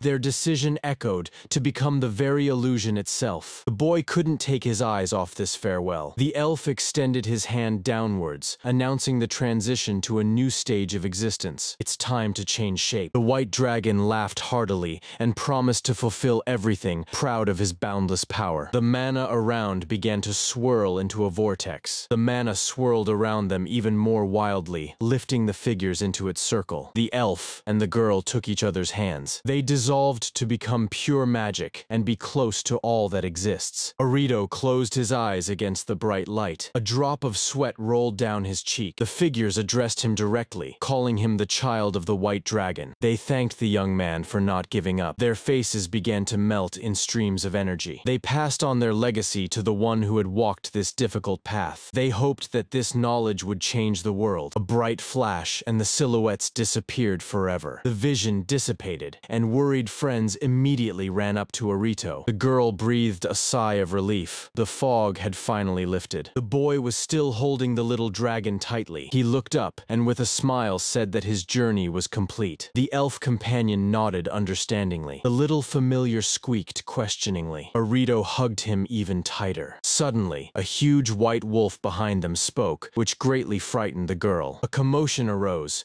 The white giant demanded to set off with Arito and receive his own name. The scene changed abruptly. The doors of Ost's cabin flew off their hinges. The building ominously shook. A pack of wolves outside raised an alarming howl. The animals were in shock. Ost somehow managed to complete the construction. In the center of the hut, a fully functional elevator was now operating. He was perfectly integrated into the new two-story structure. Special airlock doors allowed for the connection of other modules from the outside. The familiars peered curiously through the windows, examining the shining magical crystals. The great bird gloomily asked the elf why he had agreed to set off on the journey so quickly. Ost nervously swallowed, searching for the right words. The bird froze and fearfully nodded to Ost behind him, where a gigantic beast had silently emerged. He turned to the gigantic beast behind. The beast calmed the elf and reminded him that everyone is patiently waiting for the return of Arito and Snow. The elf sharply spread his arms, stating that this journey was inevitable. He announced that he was going to an old acquaintance in the south of the continent. The map showed a distant location near the volcanic mountains. The wolves recoiled in fear, immediately recalling the dangerous fire dragon. Ost waved his hands. The magician he needs is not so hot-headed and foolish. He clarified that this recluse lives even further south, but his character is extremely specific. Another weirdo echoed in the tense air. The wolf snorted, seeing no difference. That mage is an even bigger social phobe than Ost himself. The beasts reminded once again of the boy's swift return from the north. Ost waved it off. One still has to live to see that. Suddenly, his eyes widened with unexpected realization. The wolves tensed, asking if something had happened to the little one. The elf replied gloomily that the matter would take a long time, and he wanted to discuss it specifically. The bird instantly oriented itself and took off, but Ost shouted and rushed to stop it. The heroes stood still before the massive doors of the hall. Suddenly, the roof of the building shook from the noise. A whirlwind of magical energy swirled across the floor inside. The giant in fur armor tightly gripped his sword, preparing to strike. Zealous calmly materialized magical crystals, while the warrior charged into the attack with a shout. Two fighters struck simultaneously with their weapons, slicing through the air. Their blades sank into the thick water wall, splashing droplets. Zealous looked up in surprise. The elf immediately shot a magical arrow straight at the water shield. Zdorovan shouted that the divided elements must weaken. dragon. Sweat rolled down his face. Zealous intensified the magic, causing the water to boil and hiss furiously. Drops of thick liquid sparkled in the air. The team recoiled, the magical water before their eyes turned into thick slime. The man calmly extended his hand. It was just a crumb of the true magic of nature. He awkwardly scratched the back of his head, admitting that it was strange to control her. All three froze in silent shock. Zdorovan nervously twitched his cheek. The friends enthusiastically shouted, welcoming the big guy with a convincing victory. The elderly Ost entered the hall, reproaching them for the crushed slime. Zealous happily suggested conducting another experiment. Ost politely interrupted him, placing a hand on his chest. He anxiously inquired about the fate of Arito at the northern border. The team quickly surrounded the old man. The faces of the friends showed open anxiety. Birds were calmly flying over the dome of the palace. The view soared above the giant city built around the roots of the world tree. Beyond the city walls, endless plains stretched under the clouds. In the midst of the emptiness, a protective dome shone lonely. In the camp, the beast was peacefully snoring, while a pot was boiling over the fire. Ost led the group between the tents, complaining about the sharp winds. The girls eagerly peered into the pot of thick soup, praising Zealous's culinary talent. Suddenly, a huge griffin swooped down from the sky. The elf girl gasped the name of the beast. The bird landed heavily, raising a cloud of dust. Zealous joyfully waved his arms, calling Ari to come down. The wind pressed the grass to the ground. A smiling boy with a small bird on his shoulder emerged from under the griffin's wing. The girl froze. Her eyes widened. With a joyful squeal, she threw herself around his neck, hugging him tightly. They twirled in warm embraces, while joyful glimmers sparkled around them. The rest of the friends rushed to the boy, surrounding him with happy hugs. Hot soup was poured into the bowl. Everyone sat by the fire, enjoying dinner. The girl with a warm smile was looking at her friend's new funny acquaintances. The team was chatting relaxedly. Arito sat quietly in the corner and ate. Zdorovani slapped him on the shoulder and then asked him to tell everything in detail. Night has fallen on the earth. The sky is studded with stars. Ost breathed a sigh of relief, admitting that the Baron was very worried. Arito admitted that he had parted ways with his friends back in the capital and feels as if he has returned after a long separation. The wolf and the small animals greedily licked their bowls. Zealous laughed and admitted his defeat, asking if the boy had fought inside the mansion. Zealous said with a smile that he wouldn't mind fighting again. The girls were asking about the horrors of the northern border. The boy smiled softly. A memory flashed. Sharp, icy cliffs cut through the sky. The snowstorm ruthlessly lashed the frozen peaks. In reality, the question was raised whether he would really return there. The scene changed to a peaceful rural road between the fields. Zealous stopped and nodded in understanding. He calmly looked around. The boy carefully held the swaddled bundle in his arms. The elf reminded that there are still many unresolved issues ahead. Arito turned at her voice. Zealous shifted his gaze to the distant mountains, promising to visit the white dragon again. The girl happily suggested to brew better tea next time. Someone indignantly asked again. A thick, fluffy fur appeared in the frame. The griffin snorted, cutting off, never to venture into those blizzards again. The white wolf joyfully supported the conversation, hoping for the protective magic of the wind. Zealous stood among the tall grass. After your departure, time here will stop again. The team listened attentively. The girl smiled sincerely, promising to definitely bring Arito back here. The man blinked in surprise. The King of Winds agreed that this place is perfect for her due to the dense magic. The girl lowered her gaze, stroking the wolf. She closed her eyes, grateful for all the people and animals that had crossed her path. The wind gently tousled the wolf's fur. The boy smiled warmly and calmly. The familiars perked up their ears when he said he wanted to preserve these new connections. Zealous nodded, finding a new purpose for himself to protect those he holds dear. The girl joyfully clasped her hands, begging the white dragon to teach her more. An old wooden house appeared at the edge of the forest. The boy decisively threw the bag over his shoulder. The huge griffin was waiting in the clearing, ready to take off. Arito approached closer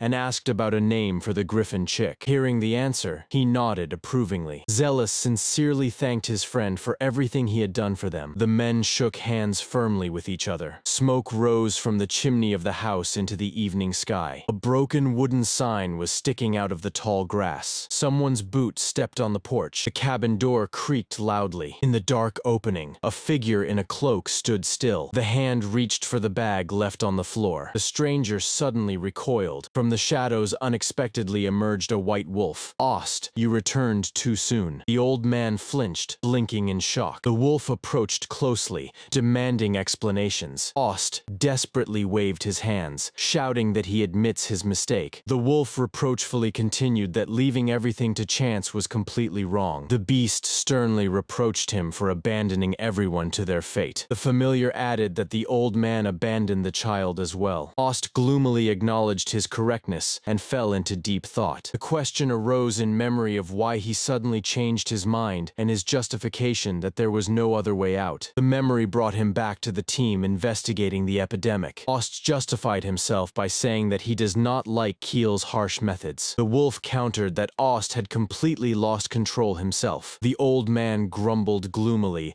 that it was now worth relying on stronger people. The familiar person unconditionally stated that he would go with him as a supervisor. Ost lost his chin, pondering whether to contact Pyrone in case of trouble. The wolf in the den grinned, promising not to take his eyes off the old one. Finally, the camera glided over the thick feathers of the griffin, ready for the journey. Khalid was carefully reading the open book. The estate is frozen. He quickly walked between the tall shelves. The man sat down at the table, placing a heavy volume in front of him. An elf named Kilif emerged from behind and noted his unexpected enthusiasm. Khalid just winked playfully. He admitted that he became too fascinated by colorful encyclopedias of flora. Kilif quietly grunted and touched the cover. The elf leaned closer and slyly asked if Khalid had understood everything yet. His gaze instantly became heavier. Kilif reminded about Yabugara, a mimic plant capable of destroying all living things around it. Khalid adjusted his glasses and directly asked if he was mistaken in his assumptions. The elf straightened up with a book in his hands. He nodded at the table. Khalid didn't just lay out the encyclopedias by eras for no reason. The man nervously rubbed the back of his neck. He had been figured out. Kilif acknowledged that despite the image of a carefree lord, Khalid deeply cares for his lands. Therefore, his refusal to help the old Ost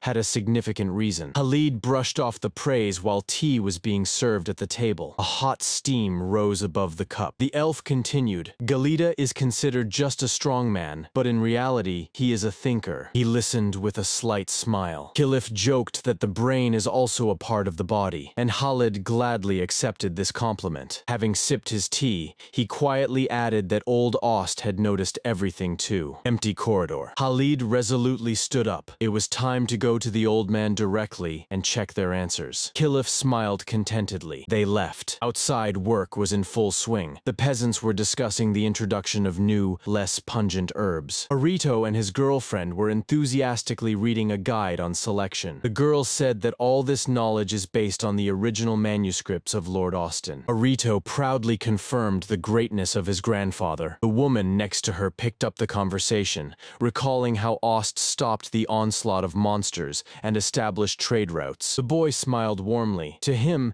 he had always been just grandpa and a teacher. The girl added that it was her grandfather who taught him the basics of magic. Arito's gaze momentarily became thoughtful. He recalled that his mentor was Eddie, who taught everything through practice. The great familiar bird looked down gloomily. The wolf sincerely admired Ost, but the bird doubted whether the youth grasped the full depth of his actions. Someone pointed to a small pastry on the plate. The girl pointed at the fruit. Once it was huge and bland, but selection changed everything. Now, farm-grown, it has become small and sweet and does not harm the environment. The girl happily took a bite of the treat entirely, and Arito was surprised at how quickly she managed it. Arito was surprised, recalling similar things from his past world. It was thanks to the works of Ost and the high elves that contracts with familiars were once established. An appetizing apple in sweet syrup appeared on the table. The girl with cat ears took a bite and wanted to share the recipe with Lloyd's elves. Arito sighed with relief, realizing that their joint efforts were bearing fruit. Everyone around was joyfully eating and laughing. Suddenly, the guy remembered about Khalid and Kilif, wondering where they had disappeared to. The peasant in the field suddenly turned around, freezing with the hoe. The great bird has also perked up. A gazebo in the middle of a quiet garden. Khalid and Kilif were sitting at a round table with others. The boy asked tensely, "Do you suspect old Ost?" The elf remained silent. Khalid leaned heavily on the table, admitting that it sounds bad. But it was Ost who first thought to use the mimic plant to control magical energy. The woman nervously clutched her dress, refusing to believe in the malicious intent of her relative Arito. But the boy interrupted her. The ruler's duty is to accept facts without any emotions. Halid looked at the young man with respect. He smiled warmly, admitting that he learned to think this way thanks to their support. Darkness. Kilif turned away in deep thought. Steam rose from the cup. The elf denied the worst. Ost could simply grab a new idea and go test it. He looked to the side, wondering what the old man was doing in the forest of death. Night, starry sky. A fire burned lonely on the bare ground. Meat and vegetables were sizzling on the grill. Ost sat by the fire and calmly had dinner. He brought plenty of supplies from the forest of death. After the exhausting chase with the fire dragon,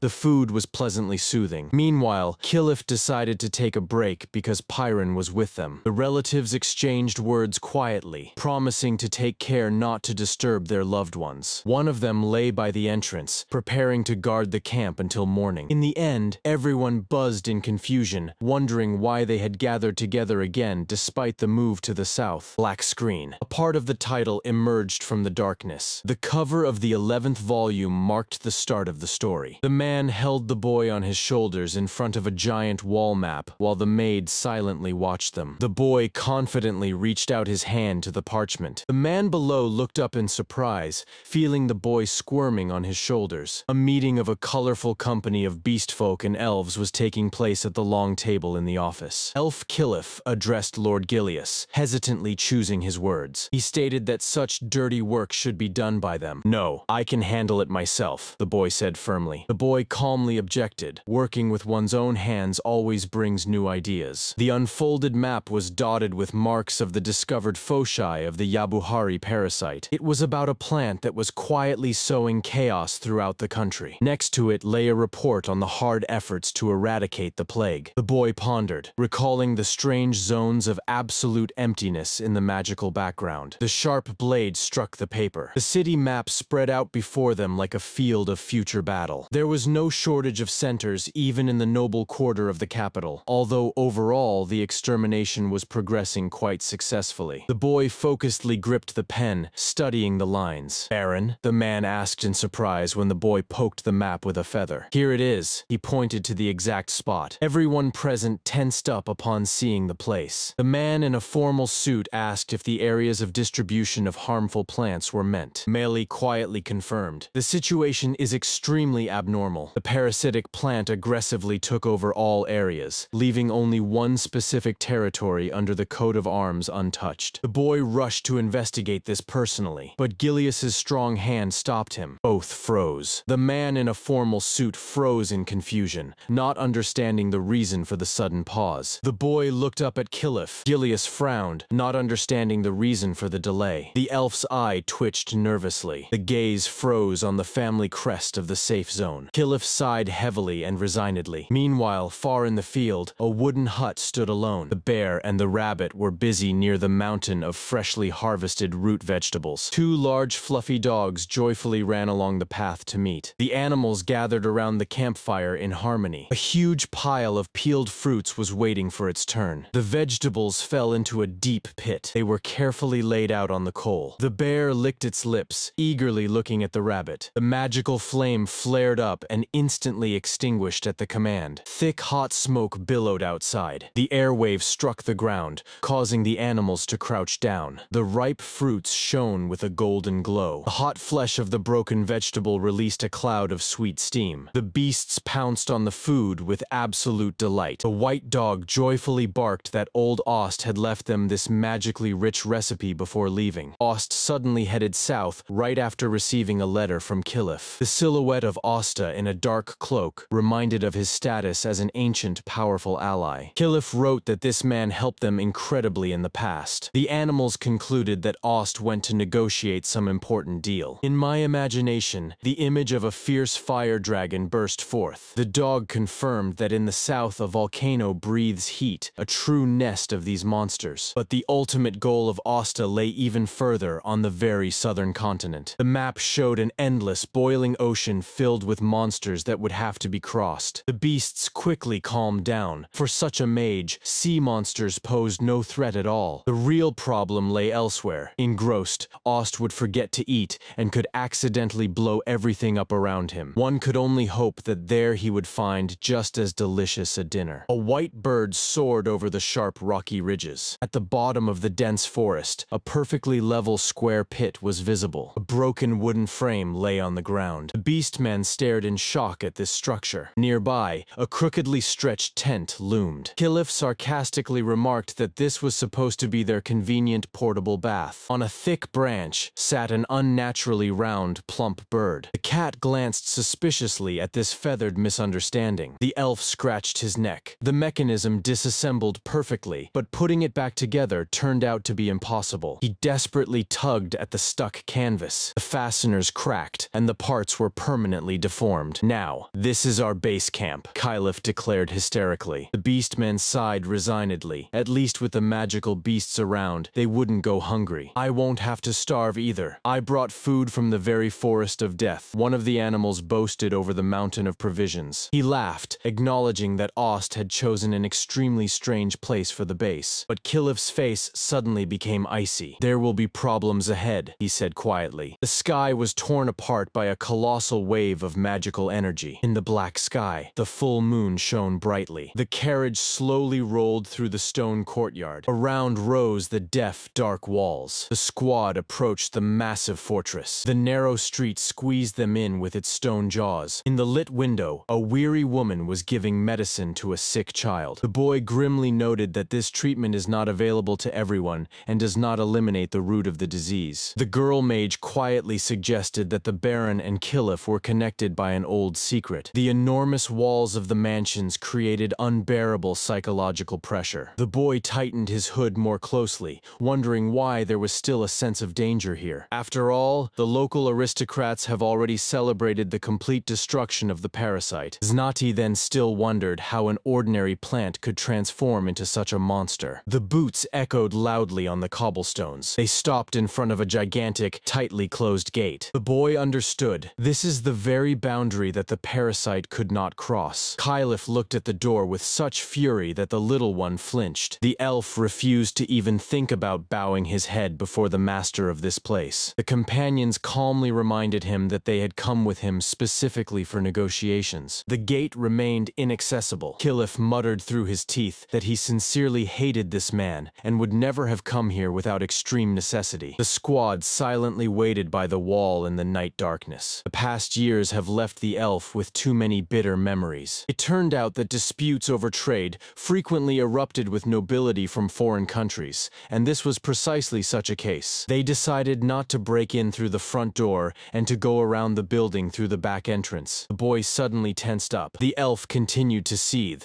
recalling the Baron's caustic comments at every dinner. But the boy felt something much darker and more dangerous than ordinary contempt in Kilif's gaze. A narrow stone path led along the high wall. From the darkness, a winged familiar silently emerged. The little creature fell on the boy's shoulder. "Someone is coming from the back entrance." The door slammed against the wall, and the squad instantly turned around. "Hexnail!" the boy exclaimed in shock. Two majestic wolves stood still in the clearing, watching the forest. On the old stone, the bas-relief of winged people was clearly distinguished. The stars softly twinkled above the dense treetops. Meat sizzled over the night campfire. The flame leaped from the darkness, revealing the ruins overgrown with roots. The fingers tightly gripped the open book. The old elf sat by the roadside and carefully studied the pages. Nearby, a horned cat lay lazily sprawled out. The man adjusted his round glasses with focus. The old elf examined the yellowed page. "Bird people do not exist," the caption under the drawing of palm trees said. The cat twitched its ears in surprise. The elf read aloud that they had never existed and never would. "Gah," was all the beast uttered. Figures in masks emerged in his memory, which he had seen during his travels. The horned one pondered, realizing that among their familiar acquaintances there was indeed not a single bird. Only giant magical predators were remembered. The man continued to flip through, explaining that the birds here had simply become tales. They wondered if the elves revered them as something sacred. Silence. The researcher added that creatures with bird heads exist, but they are not at all beastmen. The cat's eyes widened. "Do they really exist?" he asked again. Both turned their gazes to the stone arch with winged figures. The beast stood stunned. The elf smiled warmly, finally convinced that they had reached the southern continent. His face lit up with joy. Suddenly, the face of Lord Gislin peeked out from behind. Both turned sharply. Hundreds of beds were tightly packed in the huge hospital under the hoarse cough of patients. The old elf wiped the sweat, glad for the help of Lady Rena and Mia. The maid carefully covered the sick child. From the other end of the hall, someone was desperately calling for help. Despite this, the doctor leaned over the sleeping child under the blanket. The doctor admitted that he did not expect such a sudden outbreak of a rare disease at all. New patients have appeared at the door. The woman gently comforted the girl who was coughing. The maid gently comforted the sick man who was coughing uncontrollably. The maids exchanged tired glances. A heavy sigh was heard by the window. Someone called Lord Nor. The boy with animal ears reported that they had completely destroyed the plants in the infected areas. The girl smiled with relief, and he wiped his wet forehead. They discussed the ruler's new estate, which was urgently converted into a clinic. Another person who collapsed on the street was carried in on a stretcher. The beastmen frowned, suspecting that the lord had known about the epidemic in advance. The old doctor frowned. The foresight of the lord saved countless lives. They called for Nor, but he reminded that the ruler is currently in the capital. Both ran off to continue working, apologizing to the guest on the go. A huge bird flew over the carriages. The passenger noted that the security was sent to another crew for the sake of trust. Arito sat with the wolves opposite Helios and Kilif. The boy was introduced to them as extremely influential nobles. Kilif laughed as he removed the complex disguise from himself. They avoided unnecessary attention in every possible way. The coach was instructed to maintain a moderate pace. The Duke settled more comfortably into his seat. People on the streets were doubling over from a harsh cough. In the carriage, Arito sat next to his wolves opposite the nobles. Arito directly asked what the former slave trader was doing in that estate at night. Kilif barely smiled. The man calmly explained that he had redeemed his sick slave for the sake of his freedom. Then he looked intently at the boy and asked about his own motives. The young man frowned. Kilif emphasized that this estate is the only place where the predatory plant does not venture beyond the walls. I understand, the boy said. Arito was sifting through papers, piecing together a puzzle in his mind. Helios added that the difference between that house and others is striking. Kilif emphasized, there are high walls and a deep foundation. To prevent the slaves from escaping, the boy tensed up. The aristocrat gloomily lowered his eyes. The men exchanged glances under the rhythmic sound of hooves. The young man wondered why this plant required the intervention of such influential figures. The elf squinted hard. The killer plant greedily drained magic from all living things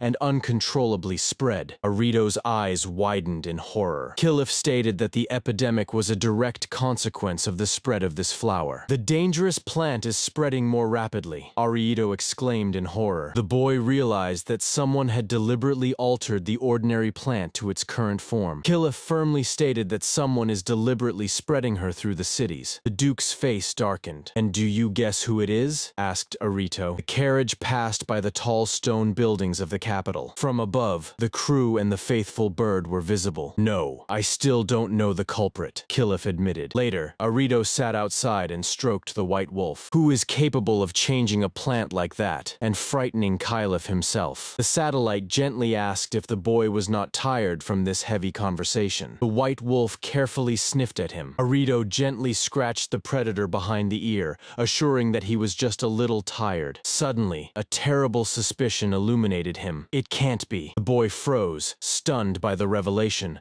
while Lord Gislin looked at him anxiously. Dead voids, volcanoes, oceans, and bare rocks flashed through the mind. The old elf relaxed in the hot spring water. The chest was filled with a deep sigh of pleasure. The wolf familiar assured that he perfectly adjusted the water temperature. The cat jumped into the spring with a splash, enjoying the fact that it was taking a bath in broad daylight. The elf turned to Lord Gislin, noting that Ost had not changed at all. A huge bird quietly sat at the edge of the pool. The horned one asked his feathered friend if they were just left here. The blonde baron was intently pouring tea while the maid silently watched him. In the night sky, a bird descended onto a tall spire. The full moon bathed everything around in cold light. The sharp tiled roof gleamed in the darkness. In a spacious room, three leaned over an unfolded unfolded map. The elf with crossed arms listened intently to the rustle of the feather. The investigator bit the arm of his glasses and stared intently at the drawing. He leaned on the table and stated that now they understood three things. The elf asked about the first one, and he replied, the scale of damage from the garden killer. Those who had less magical power became his victims first. The elf added that this weed spreads underground and cannot overcome deep foundations. Someone approached the table. The investigator glanced at the guest. It was Arito's acquaintance from the investigation site. The elf grunted. The Baron has to accommodate the sick, while the merchant Hecknail can stand by the wall. Whatever the case, thank you for this. I have heard a lot about the renowned green sword, the elf said to Arito. The elf worriedly rubbed his forehead, acknowledging the acute shortage of manpower to eliminate the plague. Hecknail listened silently, hiding his face under the fabric. Due to a lack of personnel, only a limited number of patients will receive treatment. The elf gloomily glanced at the vase and concluded, all of this resembles a planned sabotage, but behind this lies someone's intention, as no one knows why and how the garden killer mutated. The maid quietly knocked on the door. She offered a fresh hot dish for the head and stomach, and they thanked her gratefully for it. The merchant from the other end of the room eagerly devoured the pie, noting that hunger is poison for the body. The Baron thanked and asked for only tea. He slowly poured boiling water into the cup. What about him? Hecknail said with a full mouth. The Baron cast a cautious glance at him. The investigator thoughtfully looked out the window at the illuminated gazebo in the garden. There, at the round table, Arito settled next to a large white wolf. The Baron approached them with a basket and noticed that the animal had eaten almost nothing. He wearily leaned on the table. Then he silently poured the hot drink into the mug. His gaze suddenly became cold and sharp. I heard from Lord Killif that old Ost from the Forest of Death is your guardian, said the Baron, and it is precisely this Osta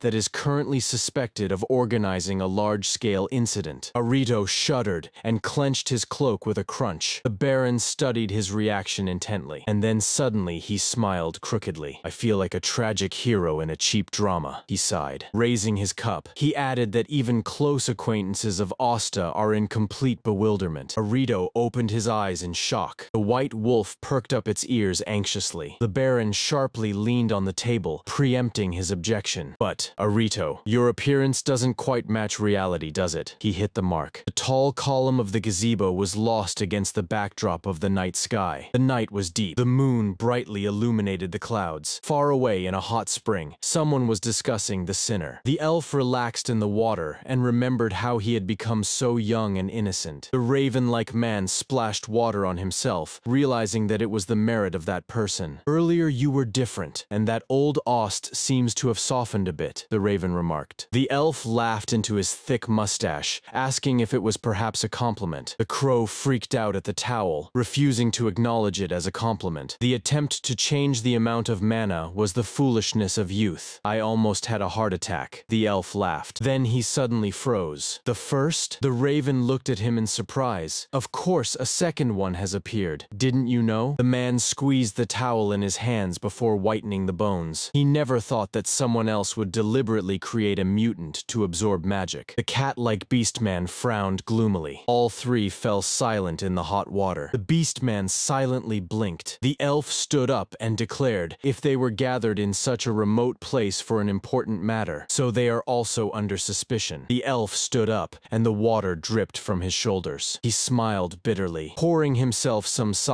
The elf admitted that he would suspect himself first in Keel's place. A huge bird stared in horror. So you want to say that Ost is the main suspect? He shouted. That is why the old man was kept in isolation on this continent. But Ost was always sitting in the Forest of Death and only went out to the Owl Village. This made no sense at all. The elf thoughtfully looked at the clouds of steam. He decided to leave this matter to the younger generation. Leaning against the edge of the pool, he looked up at the sky, hoping that Ost had at least dressed warmly. The stars twinkled above. A tense silence hung in the gazebo. The wolf gaped in shock, and the Baron nearly choked. Hot tea splashed over the edge of the cup. The Baron was embarrassed. I didn't add anything to it. Drink it so you don't catch a cold. Arito carefully took a sip. The Baron silently sat down at the table. Arito noted that he had prepared a thermos in advance for a long conversation. The Baron embraced the hot cup with both hands. His gaze became serious again. Arito blinked blinked in surprise. The Baron pointed at him. His observant nature and sharp mind revealed his true essence. His maturity and knowledge clearly stemmed from deeply rooted life experience. The wolf listened perplexedly as the Baron finished with the facts. You cannot be who you seem to be. A memory of his past corporate life, where he constantly worked with people, flashed through Arito's mind. He thoughtfully touched his chin. Purely hypothetically, Arito began. If I am really older than I seem, what about you, Baron? The Baron turned to the night landscape. He admitted that in Arito's eyes, he probably looks like an impatient young man without composure. He whispered that he sincerely envies him. The Baron sat down on the chair and added, true age is something that is gained only with time. Arito listened carefully. You are now in a position where you must suspect my grandfather, so why meet with me alone? He asked. The stars shone brightly in the sky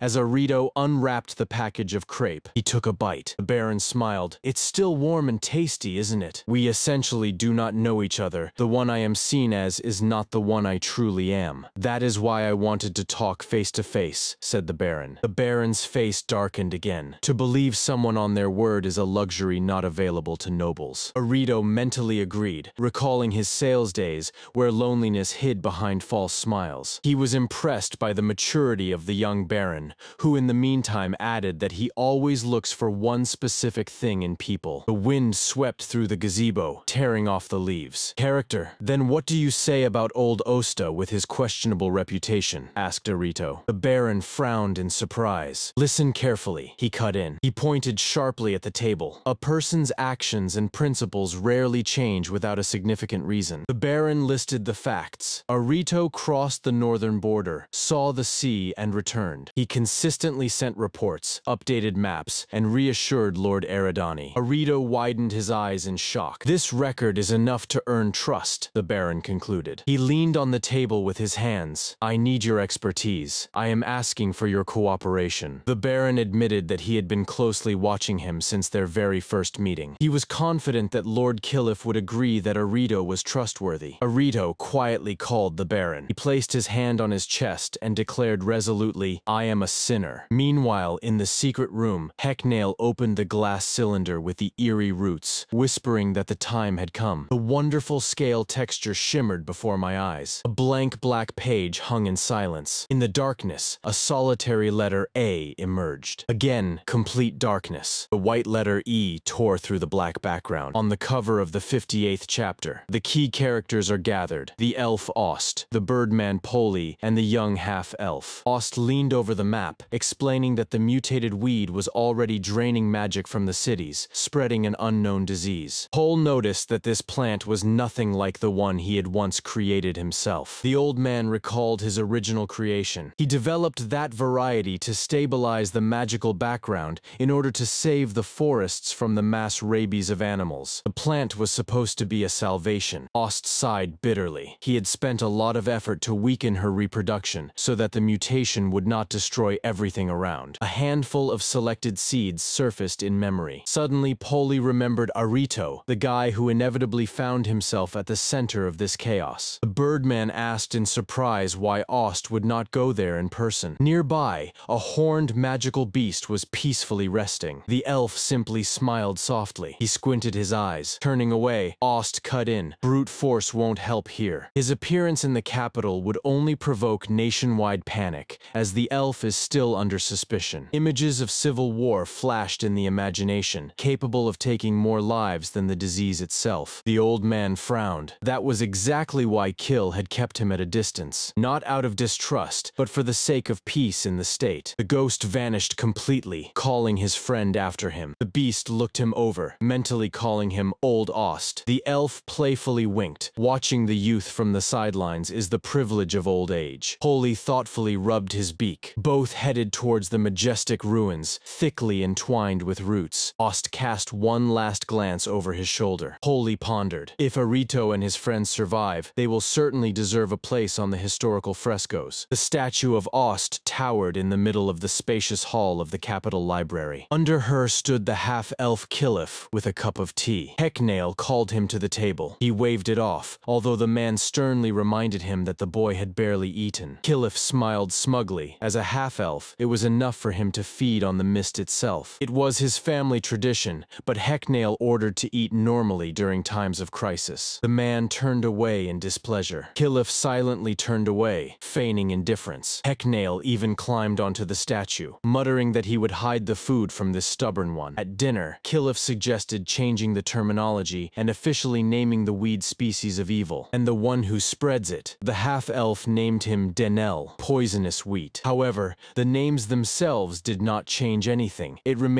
difficult to fundamentally solve the problem. Someone present stuffed their cheeks so full that they could barely chew. The man across asked if it was possible to modify the plant back to a safe version again. Kilif explained, as long as the criminal scatters the seeds, it will be an endless game of cat and mouse. Hecknail read the report. In the capital, the disease predominantly affects women and children, and it will take 2 harvest seasons to resolve the issue. The brigade is too large and unwieldy for quick actions. Kilif sighed heavily, bowing his head. Hecknail added that the kingdom of Enlerford is simply an amazing exception against their backdrop. The half-elf silently stared at his soup. From behind the screen, a logical question was heard. What should they do? Someone's massive finger pointed straight at Kilif. The half-elf seriously stated that they currently have exactly 5 trump cards in hand. He listed his allies: the student Osta Arito, the elite group Greensword, Baron von Jubesbach, the expert of the underworld Hecknail, and of course himself, Kilif. The young man immediately became flustered, waving his hands and saying that he had no money to finance the operation, and that he was just passing through. Someone in the crowd quickly whispered in his ear, hearing about the guaranteed compensation. Kilif broke into a predatory smile and grabbed the Baron's hand with both of his. Hecknail interrupted this business idyll. The discussion is over. It's time to eat. The half-elf began to recoil again, stubbornly hiding behind the status of a higher elf. Hecknail pointed his finger at another adventurer in the room. The pale elf was doomed to be covered in sweat. The leader of the green sword embraced Kilif in a steel hug. True adventurers always eat their fill. The boy was frantically chewing on a sandwich, not even taking his eyes off the book. He was presented with a huge basket of sandwiches. Hecknail noted that the boy with the book is already acting as a full-fledged adventurer. The commander of the swords could only hope that the rest of their group in the north was not starving either. High in the sky, a white bird was scouting, reporting on the calm over the forest. He noticed that the expected guests had already arrived. A heavy clawed paw stepped silently onto the grass. 2 giant wolves were peacefully lying under the trunk of a tree. A blinding flash of light cut through the thicket. The wolf pack calmly greeted the group of travelers. A little bird chirped joyfully on the stones. The boy with animal ears handed a package to the animals. He sincerely thanked the wolves Errol and Ralph for the delivered healing herbs. The young man smiled kindly, pleased with their steady support. One of the predators gently nudged him in the cheek with its wet nose. The boy hugged the beast, noticing with concern that it had even come with a slight fever. The wolves were heading home,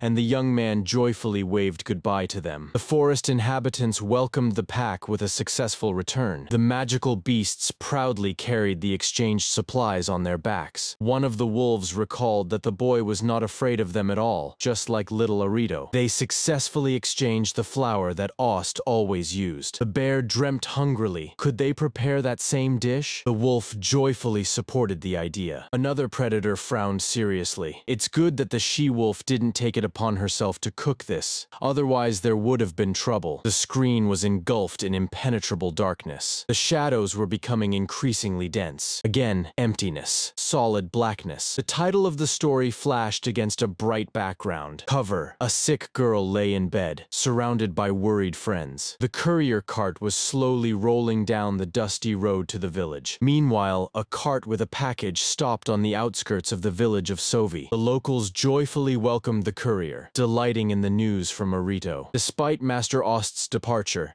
the connection was not interrupted, and the supply continued on schedule. Thanks to the efforts of Errol and his team, peace has finally been established in the district. The tail of the boy beast suddenly twitched. The younger brother called him, pointing to the ground near the fence. An ordinary wooden stake was tightly entwined by an unknown vine with flowers. The boys looked at the plant in surprise, assuming that the seeds had simply been blown there by the wind. The beastman leaned closer and inhaled the air through his nose. The sweet aroma instantly enveloped the mind in a thick drowsiness. The boy asked if they should should pick a few buds. The elder happily agreed, deciding to place flowers in the bedroom for a sound sleep. He smiled warmly, still unaware of the deadly threat. In the capital of Nebria, heavy raindrops lashed the estate of Baron Helios. The door swung open with a bang. A dark cloak fluttered in the air. The silhouette sank into the half-darkness of the corridor. Puddles of water dripped from the wet clothes onto the stone floor. Khalid threw off his wet cloak, breathing heavily. He quickly hung it by the stove. In the center of the secure room stood a huge glass flask with an isolated bush. The secret greenhouse for studying the deadly disease Duro was working perfectly. Khalid was amazed at how the Baron managed to build such a laboratory right in the yard. The researcher with the notebook explained the main point. The roots must not be allowed to grow beyond the glass. This plant reproduced extraordinarily quickly, like bamboo. Khalid suddenly froze with the pen over the page. The assistant looked at his colleague with fear. They rushed from their place and dashed towards the flask. The boy pointed at the find with a trembling finger. Khalid's face turned to stone from horror. The eyes widened. In Lord Kiliff's estate, the maids were worn out from tending to the sick. Someone's hands quickly unfolded a sheet with a postscript. At the bottom of the page, a hastily written postscript was visible. On the paper was a sketch of the same flower with a question about a new unknown species. Khalid stared in shock at the drawing, realizing the scale of the disaster. The downpour relentlessly beat on the roof of the greenhouse. In Eridane, night fell upon the Lord's estate. The kitchen was in complete chaos with dirty dishes and scattered items. Someone was sluggishly stirring the leftovers in the bowl. The exhausted maid begged her friend to eat a little so she wouldn't lose consciousness. The supplies from Arito were saving lives, but they were rapidly dwindling. The girl greedily sank her teeth into a piece of pie. A friend reproached that by burdening herself, she would no longer be able to help anyone. In desperation, even Mia began to repeat Khalid's gloomy words. The empty hall echoed with the weak moans of the sick. The worst affected by the infection were the beast children.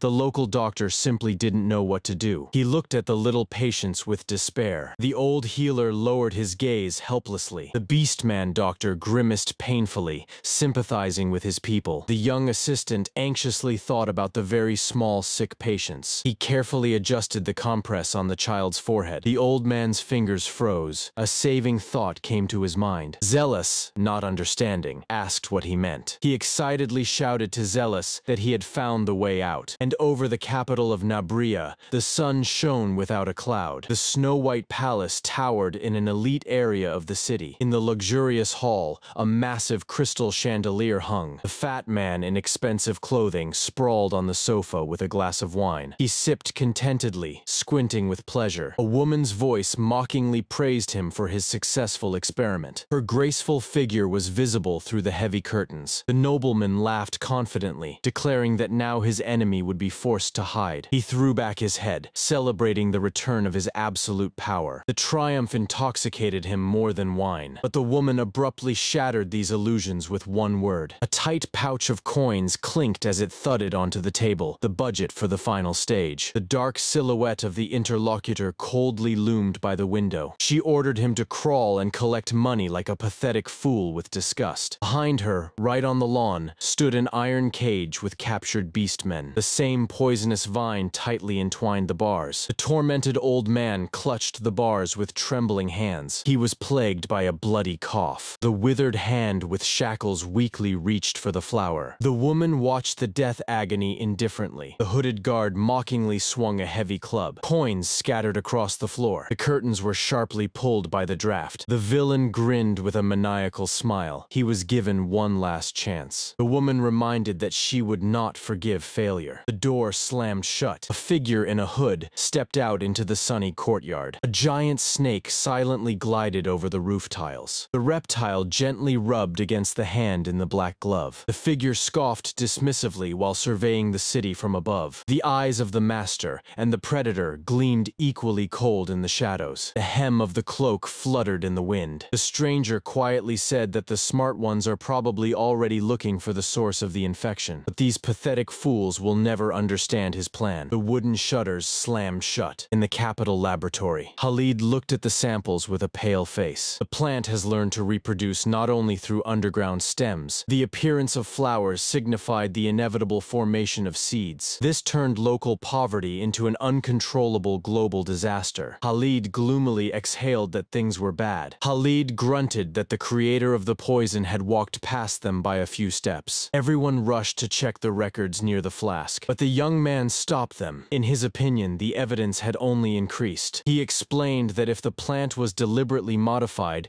then killing people is not the main goal. Colleagues were stunned, struck by this logic. There were hundreds of cheaper and simpler methods for mass murder. Changing the biological species required colossal amounts of money, years of work, and immense magical energy. The door opened. Khalid summarized. The true goal of poisonous wheat was the plant itself. A giant dog silently entered the room. The young man thoughtfully touched his chin. He made a difficult decision. Khalid ordered his colleagues to return to Ehrenford immediately. There was no longer any sense in staying here. A fluffy courier owl flew in through the window, nearly knocking the elf girl off her feet. The maid wearily rubbed her eyes, reading the letter. Her pupils dilated from shock. Her face hardened from what she read. The door to the chamber nearly flew off its hinges from the powerful blow. The girl burst inside with the bird. From fright, the other maids fell to the floor. The old healer, with a joyful smile, announced that the severe symptoms had finally retreated. He figured out how to infuse the medicine with his own magical power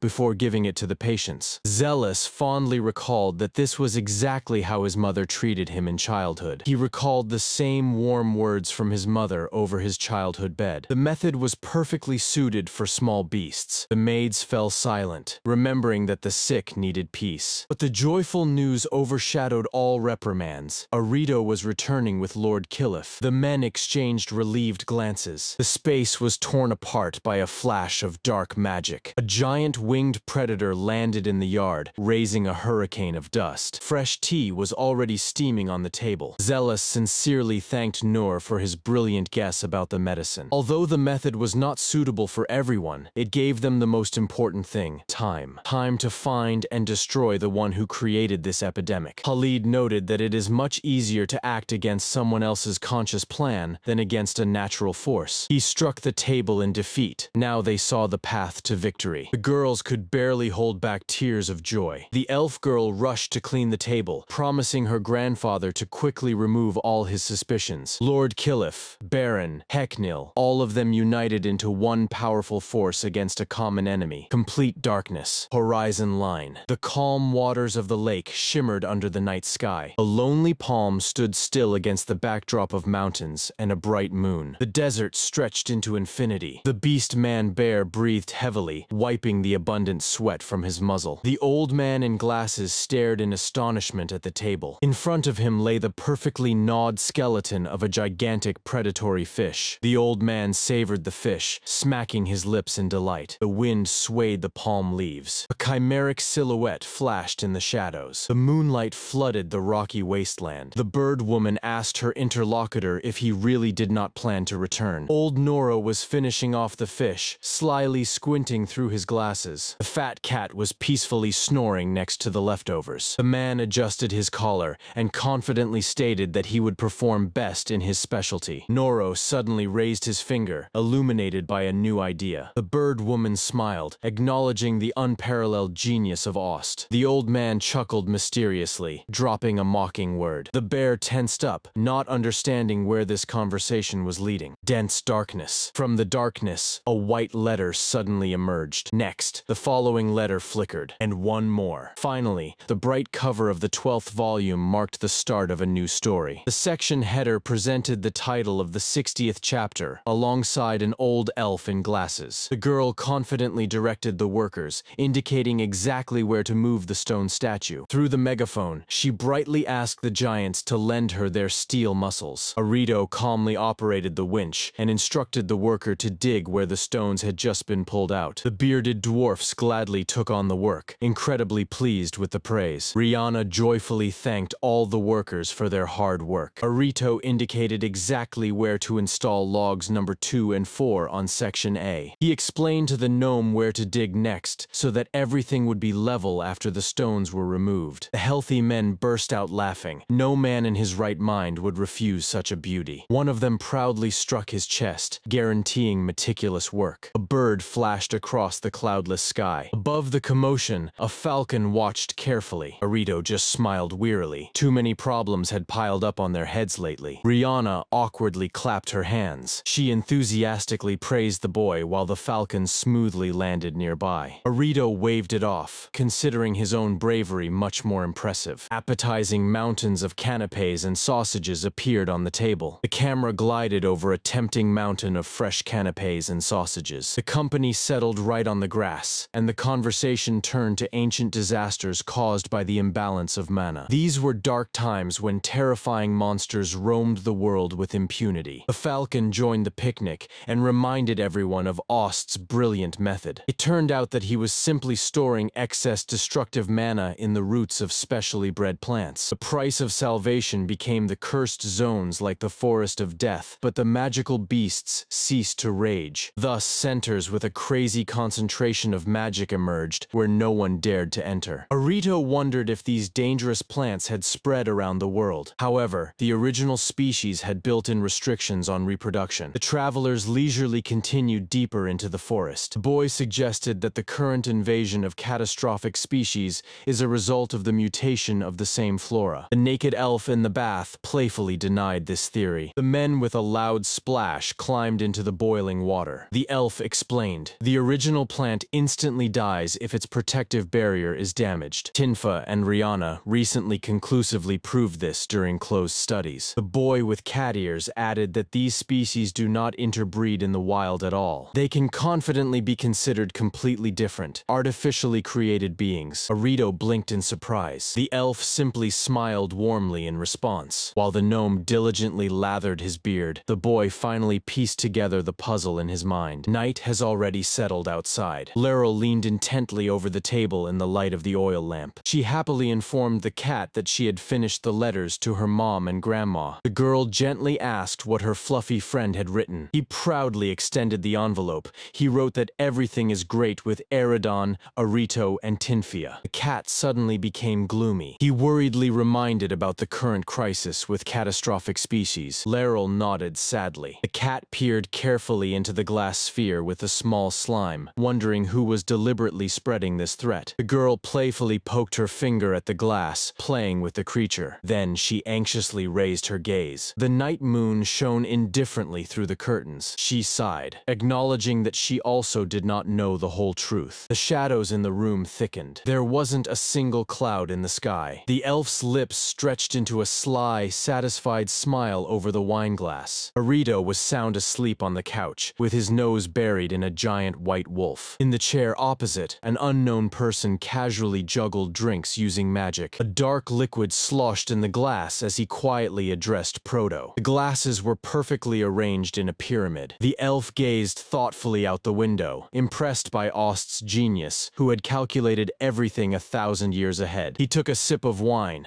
This protection worked not on pure magic, but on the perfect mathematics of mana limits. The elf enthusiastically added that the entire system relies precisely on the accurate calculation of the boundaries of mana, rather than on the magic itself. He admitted that such genius simply does not fit in the head. The white wolf lazily waved its tail through a dream. The elf sweetly stretched, once again acknowledging the absolute greatness of the ancient creator. Dawn slowly dispersed the night clouds. The rays of the sun illuminated the monumental headless statue of an angel with a staff. The deaf stone walls concealed forgotten secrets. The old elf in glasses was sweating from shock. On the floor, a little winged child was peacefully sleeping. The old man asked the tall bird person in confusion how to raise this child. He got nervous. He was only called to restore the ruins, not to get involved in such problems. The birdman reminded that the old man already has excellent experience in raising children with special talent. The old man jumped in shock, and the giant cat reminded him of his own words about the inner maturity of Lord Gislin. The old man slowly sank to the ground. Ost was really going to leave the child with him. The cat nervously swallowed, fearing that they were already late to change something. The old man waved his hands decisively, refusing to be left with the child. In the rays of the sun stood a magnificent royal fortress. Dr. Fazoo gently knocked and opened the bedroom door. In the spacious room, the queen rested under the watch of her entourage. The doctor bowed low, pleased with the improvement in her condition. The Grey King gently asked Duke Dogro not to be be so formal with the family. Dogro bent even more, pretending to be modest by calling himself just a distant relative. The maid brought in a plant, and the queen immediately guessed the true purpose of the visit. The king asked in surprise about the idea of greening the castle. Dogro spoke about a special vine that would grow along the walls and save the fortress from the deadly summer heat. The queen joyfully clasped her hands, delighted by such a brilliant idea. The duke smiled indulgently. He seemed to want only to ease her suffering. The king calmly sipped tea from the mug. He looked gently at his wife, asking for her consent. From behind the curtains, a quiet confirmation was heard. The king officially entrusted the project to the duke, and he obediently knelt down. Retreating to the exit, Dogro promised to finish everything by the fruiting season. He turned around and quickly walked down the corridor. A mad grimace spread across his face. The life of the royal family would become wonderful fertilizer for his vine. Meanwhile, in the village of Sovi, the dawn torch was burning brightly. Two men were anxiously discussing a letter from Errol and Ost's distant journey. Suddenly, they raised their heads in shock, recognizing the familiar silhouette of Lord Rokus in the sky. One of them immediately ordered to turn on the landing lights. However, the second one suddenly frowned, realizing a strange detail. He waved his hands in panic. Lord Rokus never flies at night. The huge bird landed perfectly softly, ultimately proving that it was someone else. Arito and the boy with cat ears nimbly jumped off the back of the feathered giant. Arito ran up to the villagers, explaining on the go that he had received a troubling letter from his grandfather and decided to act immediately. The peasant blinked, stunned by such speed. Arito apologetically admitted that he arrived at the village late. The peasant remarked in surprise that it had been only a short time since he sent the letter to Errol. The tired gnome Noro came out of the hut. Noro admitted that he would gladly celebrate the meeting,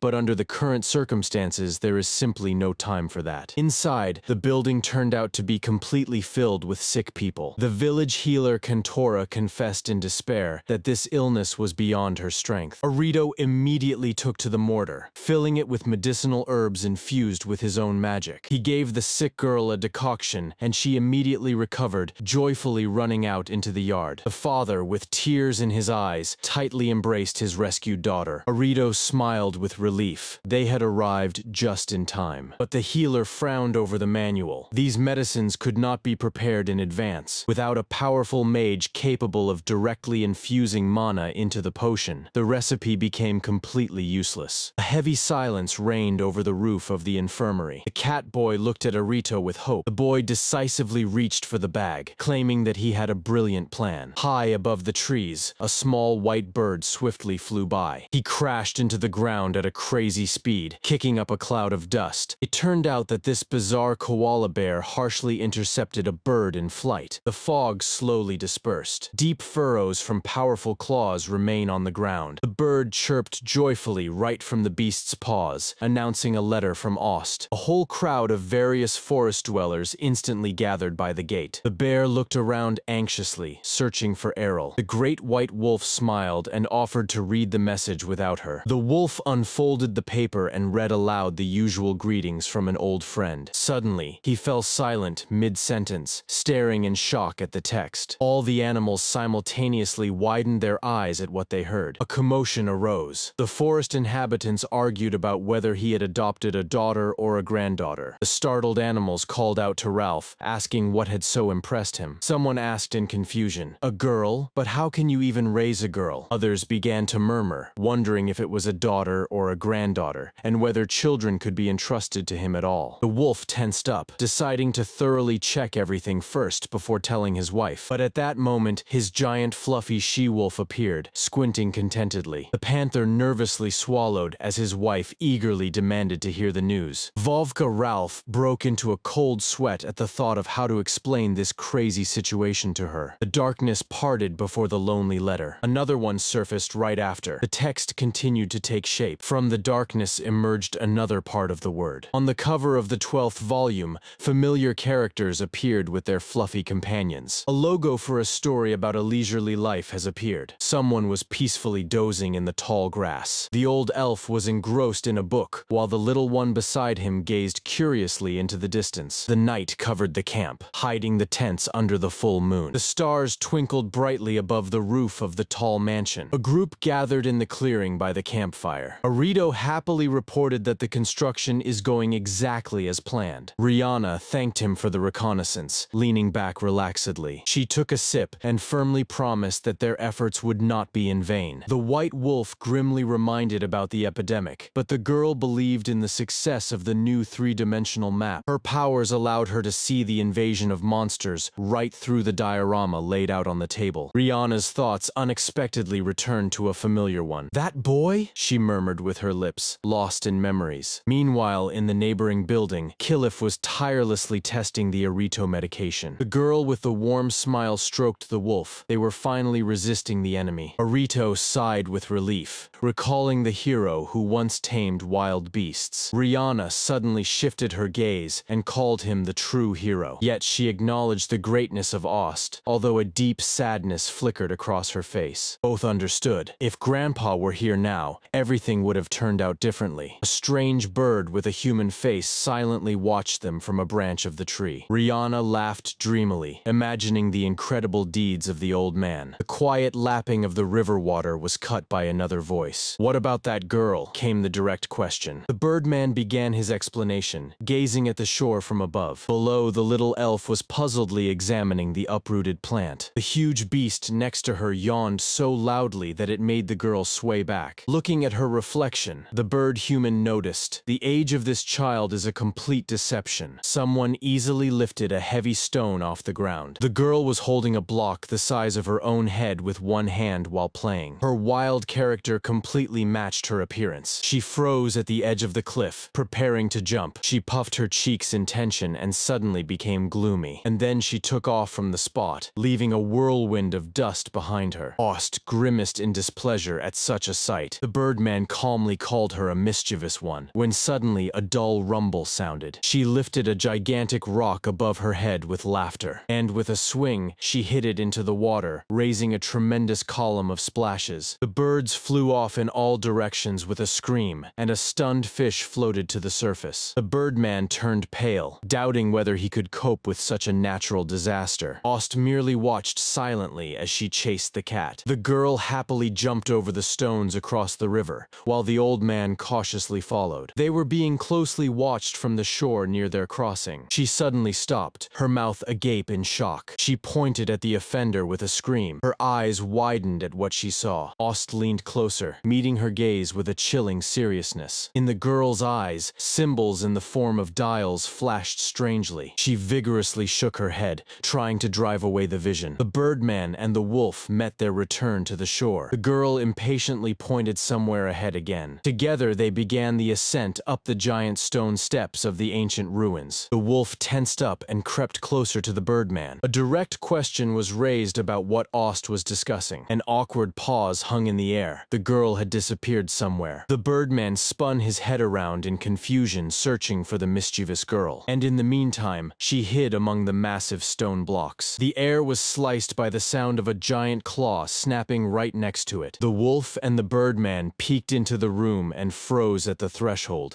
This is..." the guests exclaimed in astonishment, still not believing their own eyes. On the table was a mountain of perfectly cooked scorpion meat. The girl with animal fury was tearing apart her prey with a large knife. The blade descended with a whistle again and again. In an instant, she was already greedily stuffing her cheeks, tightly gripping the fork. Ost calmly propped his cheek on his hand, watching this savage feast. The girl froze with a fork, curiously staring at the new plate. He elegantly cut a piece with his own utensils. The blade passed through the tough meat surprisingly smoothly. She stared spellbound at the neat portion. She carefully reached for the evenly cut piece. She happily speared a piece with her fork and beamed widely. Everyone around clapped enthusiastically, delighted by her appetite. Smoke from the bonfire was peacefully rising above the old walls. After eating, the girl fell into a deep sleep, using the paw of the giant wolf as a pillow. Ost and the Birdman continued their conversation at the table. It was hard to comprehend how she managed to hunt such a monster. Ost nervously averted his gaze, hiding a smile. He tightly clenched the fabric of his clothing, gathering his thoughts. On the page of the open book was an illustration of a desert scorpion. The giant desert scorpion is depicted in the drawing in all its details. The Birdman was surprised to learn that this was the child's favorite food. The sound of the drink pouring into the wooden mug filled the silence. The Birdman did not understand how Ost had figured her out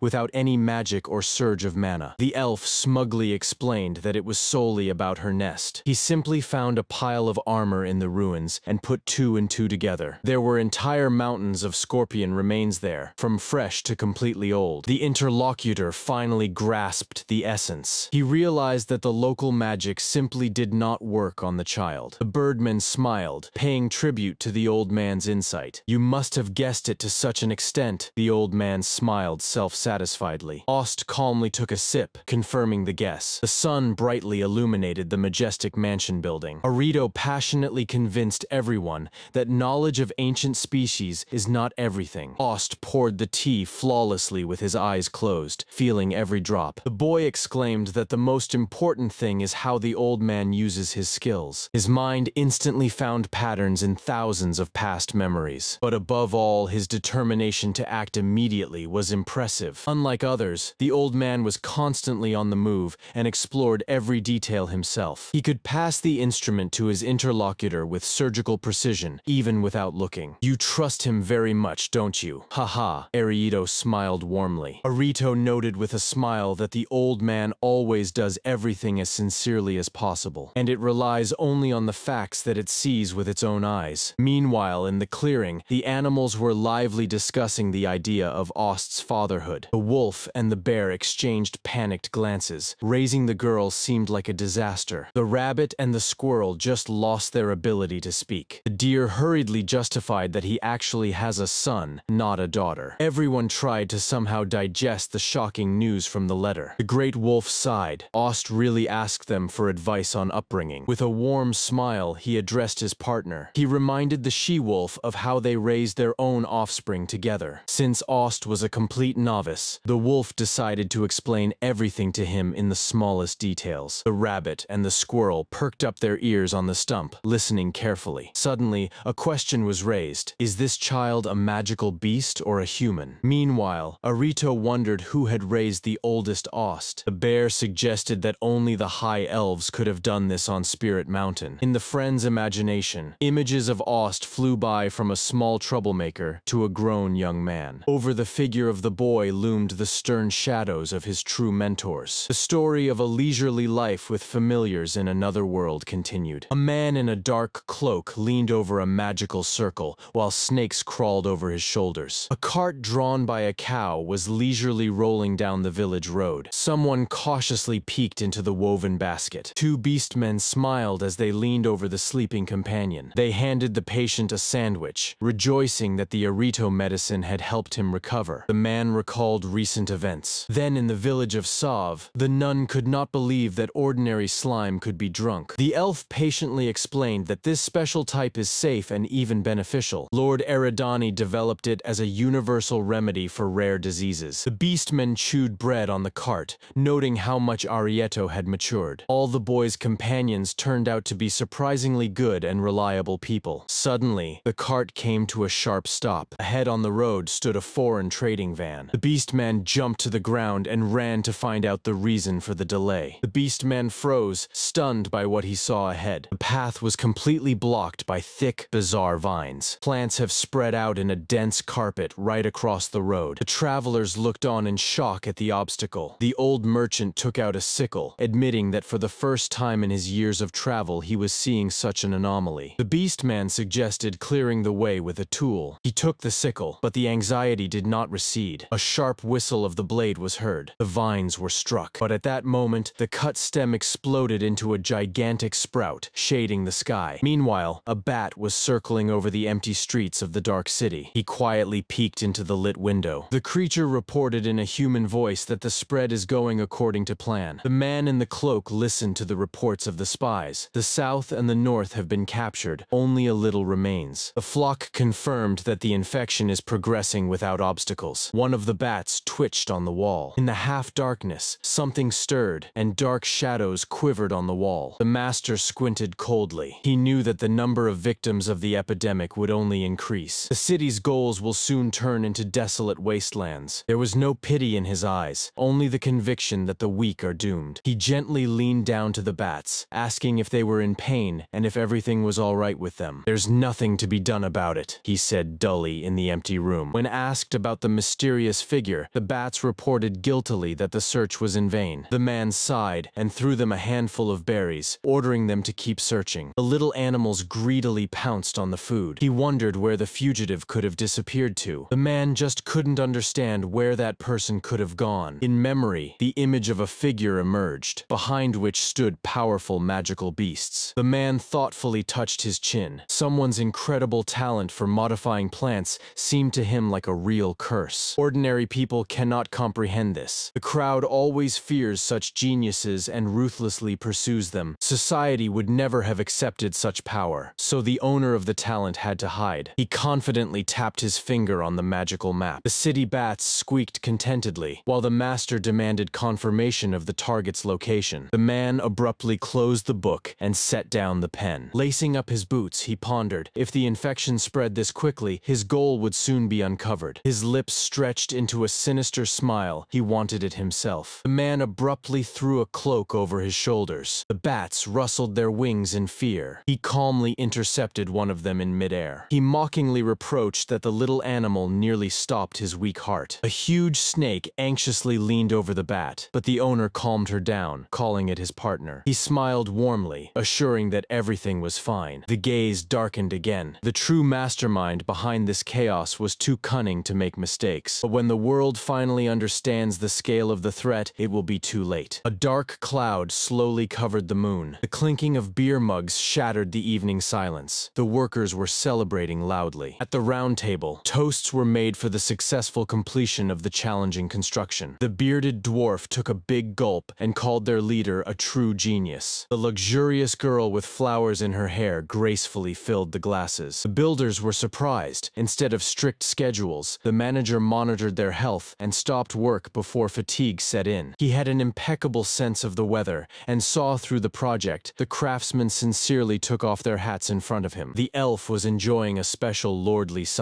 Everyone around was only talking about the outstanding talent of the manager. The elf raised his glass, telling that the girl with the flowers had felt the living pulse of plants across the entire continent since childhood. The boy remembered her magic in action. The summoned vines and trees parting like doors struck deep into his soul. The young man admitted that he had often been captivated by her impeccable control over plants. Someone impatiently tapped their heel on the floor. The explanation was given. A volumetric map is needed to make the girl's feelings visible to everyone. She gracefully spread her arms, summoning the magic of nature. Thanks to its power, they could replace one type of plant with another, creating a living model of the landscape. The model made of moss and flowers allowed for an instant assessment of the situation in the world. The boy fell into thought, recalling something very similar from his past life. Suddenly he realized that it resembled the ancient invention of Ost. Memory brought him back to a distant childhood, filled with carefree laughter. Then they, as children, peered into a strange wooden box on a stand. The images of birds on the wall came to life and moved, causing wild excitement among the children. The elf recounted how Ost personally carved the lenses from mountain crystal. However, the genius quickly abandoned this idea in favor of a new obsession. That very childhood memory inspired them to create a three-dimensional magical map. The boy realized that Ost had actually invented a film projector for their secret base. The conversation was interrupted by the cheerful shout of a girl about an empty glass. The wine poured into the glass with a ringing sound. The boy awkwardly rubbed his neck, smiling. He quietly admitted to himself that all his friends were simply incredible. The boy got up and went out onto the balcony. The balcony offered a view of a miniature garden that displayed the real scale of the spread of dangerous plants. The young man intently gazed at the details of the living map. A huge circle of the layout suspiciously resembled a clearly planned pattern. The boy suddenly raised his eyes to the Lord. He wiped his glasses, acknowledging that the map showed much more than they had expected. Now they had ironclad evidence for the officials, and a chance to avert disaster appeared. Somewhere far away, the wind swayed the tall palms. Someone's hand quickly sketched on the stone. The little elf was enthusiastically painting on a huge slab under the watch of giant beasts. The boy turned around in surprise. The man in glasses was closely watching his work. Clenching the chalk, the child called out to Ost. He lay with his eyes closed, pretending to be asleep. On the stone, a boy, a winged beast, beast and a fat cat were clumsily depicted. The little one tiptoed up to the sleeping person, and suddenly he froze in shock. On the neighboring rock, there was a grand drawing of their entire company. The boy joyfully grabbed a new piece of chalk. He attacked his own fresco with double the fervor. The little one excitedly drew new lines on the stones. The man in glasses smiled warmly. The animals curiously wondered what the little one would draw this time. The sun was setting behind the ancient ruins of the temple. The drink poured into the mug again. The elf thoughtfully noted that the child still struggles to distinguish themselves from others. He understood. That is why the little boy did not initially draw himself in the fresco. The winged beast nodded, praising the insight of the interlocutor. If anyone here is truly perceptive, it is you, added the bird. Ultimately, he was one of the original pillars of this world. The bird carefully squinted its ancient eyes. He addressed the cat, suspecting that it had already planned their next move. The giant cat endured the boy's hugs and confessed that he wanted to give him something. The bird mysteriously laughed, asking if the plan was ready yet. The cat momentarily dreamed of meat,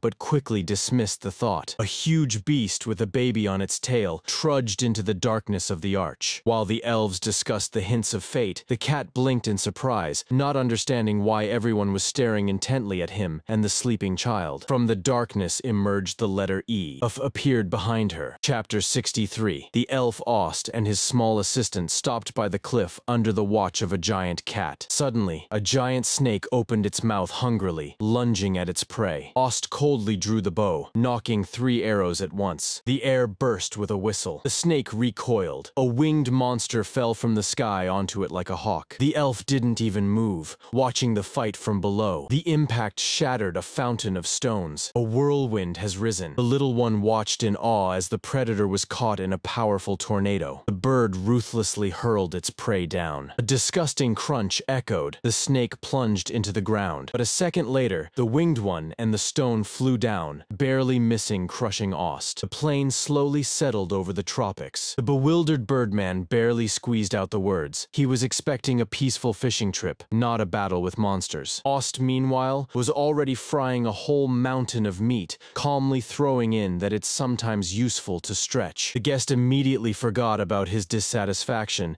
hypnotizingly gazing at the mug with the drink. The boy was munching on a cookie, almost glowing with happiness. The boy exclaimed in delight that this meat is also incredibly delicious. The plates emptied in a flash. The assistant took the dishes, smiling with a sieve. The big cat lazily squinted, watching their conversation. The fluffy giant suddenly felt that something was missing. The stones for the game fell onto the table with a dry clatter. The cat Chenda squinted. The elf was once again pondering the same gift. Ost thoughtfully twirled a pebble. He just couldn't choose a name. It was about a girl without a family, whose perception of the world was too blurred. After making a move on the board, the elf confessed to the birdman that this thought would not let him rest. The interlocutor scratched their beak. He asked why the cat is named Chenda, if that is the name of its entire species. The cat huffed indignantly. It was the name given to him by Ost himself upon their introduction. The elf shrugged. This cat simply had the best fur and the bravest heart of all. Ost added that the name just came to his mind at that moment. Such a compliment made the fluffball quite emotional, but the birdman noticed that choosing a name for a child is a completely different matter. Chenda suggested to act experimentally, but acknowledged that this trick wouldn't work here. The elf's finger hovered over the game board. Adjusting his glasses, he decided to seek advice from an old acquaintance. On the shore, only a lonely lamp and an abandoned game remained. Arito flinched when the door swung open abruptly. Ost, in an elegant suit, immediately apologized for the intrusion. Already in the corridor, he awkwardly apologized for such a sudden visit. The young man anxiously raised his gaze. The elf extended the envelope and urgently requested to deliver the message. Arito listened seriously to his friend. The route led through a deadly forest to another continent, but the young man did not hesitate. In the corridor, Ost admitted that the letter was still empty. He wanted to discuss the text. The elf sighed wearily. Each time he took the pen, he paused due to a pile of doubts. He admitted that he had already tried to start this letter more than once. They decided to continue the conversation on the way. Arito decided to accompany him, and Old Zealous agreed to provide the carriage. The carriage stopped by the gloomy building, from which the hoarse cough of the sick could be heard. Arito handed the packages to the exhausted exhausted nurse. One of the exhausted patients awkwardly apologized for his pitiful condition. The young man clenched his fists, realizing that the epidemic was still raging. His eyes narrowed with determination. The discussion turned to the main threat, types of disasters. The cursed vine was siphoning magic from the air, endlessly mutating. Once upon a time, a safe plant for repelling monsters was created by Ostum, but an unknown enemy sabotaged the safety mechanisms and turned it into a poisonous weapon. Now, due to this plague, people were dying in large numbers. Arito distributed the supplies, nodding in response to the thanks. The face of the tired worker brightened for a moment. Returning to the matters, they continued to analyze the character of Ost. The treatment with slime worked, but if the elf returned to the continent, he would be immediately accused of causing an epidemic. Finally, the structure of the cautionary letter was ready. Arito listened carefully. They consciously decided to hide the extensive map of vine distribution from Ost. Otherwise, his mad scientific zeal would have driven him straight into hell. The allies only bitterly laughed at this fanatical trait of the scholar. Arito awkwardly choked on his tea. He had no idea that Ost had been such a quirky weirdo since childhood. Meanwhile, in the castle behind heavy bars, another conspiracy was being woven. The stout aristocrat reported with satisfaction on the success of their plan. He contemptuously grimaced, trying to remember the name of the old obstacle. The mercenary in the hat reminded them. They were looking for an elf named Ost something. The killer sharply demanded intelligence results. The aristocrat stopped him with a gesture. There was no need to hurry. The current king would die soon anyway. He dreamily extended that the throne would finally go to the rightful lineage. And while the glutton already saw himself in the new position, a battle hammer flew behind the mercenary. The air was pierced by a whistle. The man in the hat barely managed to blink. He quickly rolled back, and the metal cracked the pavement. The killers surrounded him,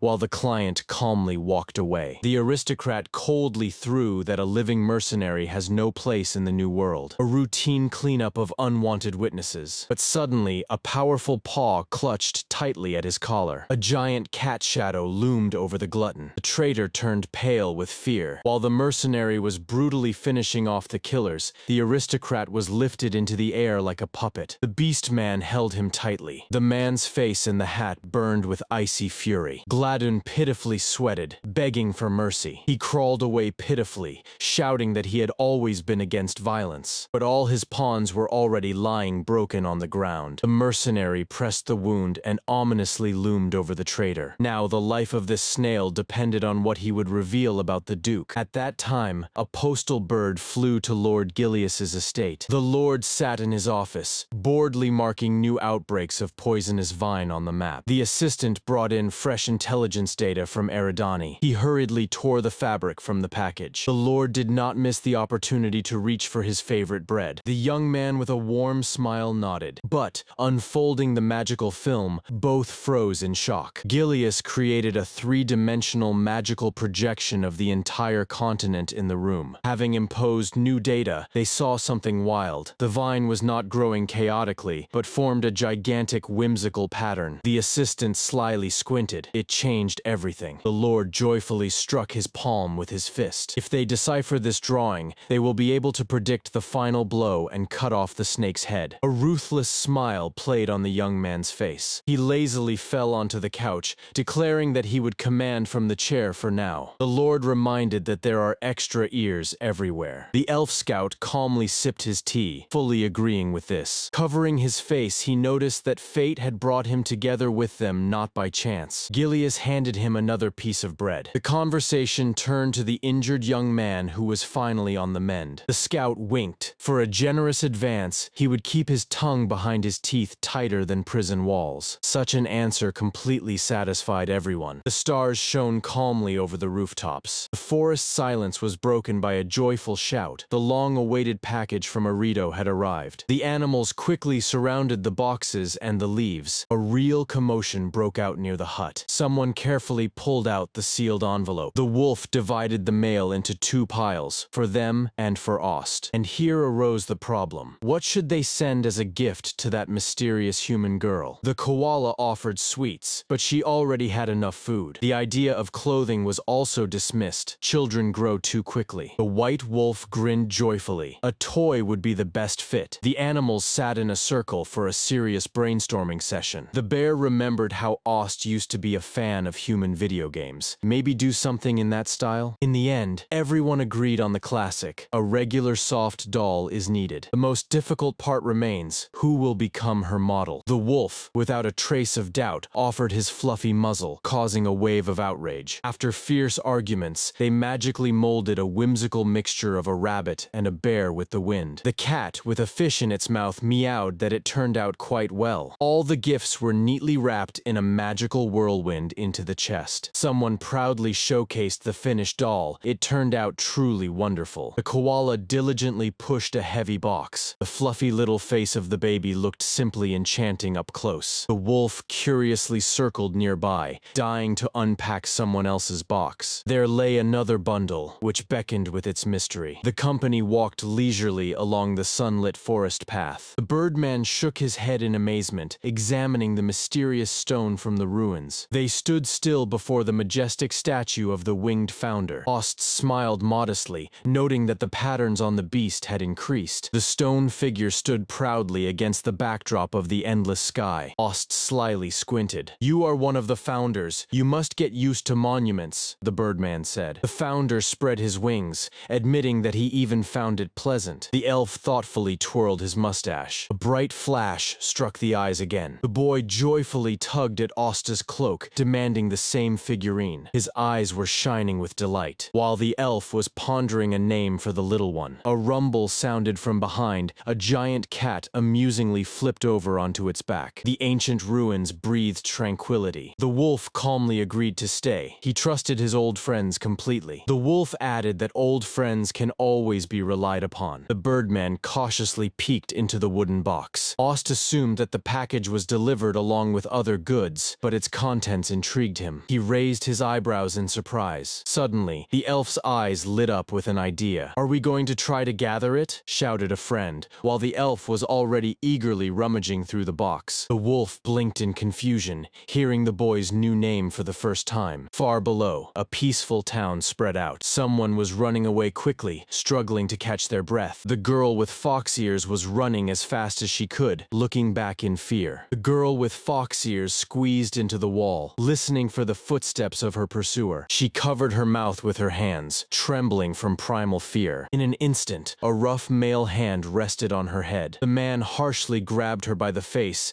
and with one jerk threw her to the ground. The girl fell helplessly. Reaching out her hand, she whispered in despair that the older brother failed to save the sisters. A blinding flash cut through the darkness. The light filled everything around. "Am I being let go?" she whispered, not believing her own eyes. Before her loomed the terrifying shadows of men in suits with predatory smiles. She looked up in horror, swallowing her tears. The companions teased Osta that his own gaze was too sharp and scared the little ones. Now that's confidence in oneself. Ost exclaimed angrily, "But I have such a good and beautiful face." The man next to him nervously reminded that magical beasts were also swirling around. The girl sat confused on the floor. "In any case, what do you think about this method?" asked the man. The elf smiled slightly, assessing the foreign cunning plan. The young man explained, "If a clandestine network is created to fight against poisonous wheat, they will be immediately exposed. That's why we'll just spread disinformation and invite those who come to ask," the big guy confidently stated. Others just sighed heavily. Living in constant fear is not a pleasant prospect. The fox girl shuddered. "Well, you," began the big guy. She suddenly stood up. "Are you wheat gatherers?" The girl, in despair, clung to the man's shirt. "My younger sisters have fallen ill with a strange disease. It's serious," she exclaimed with tears. She pleadingly raised her tear-streaked face. The man sympathetically patted her on the head. In the open bag, 2 glass containers wrapped in soft fur lay safely. Ost warned, "These medicines are effective, although they look like ordinary slimes." The girl recoiled in horror. The elf reassured,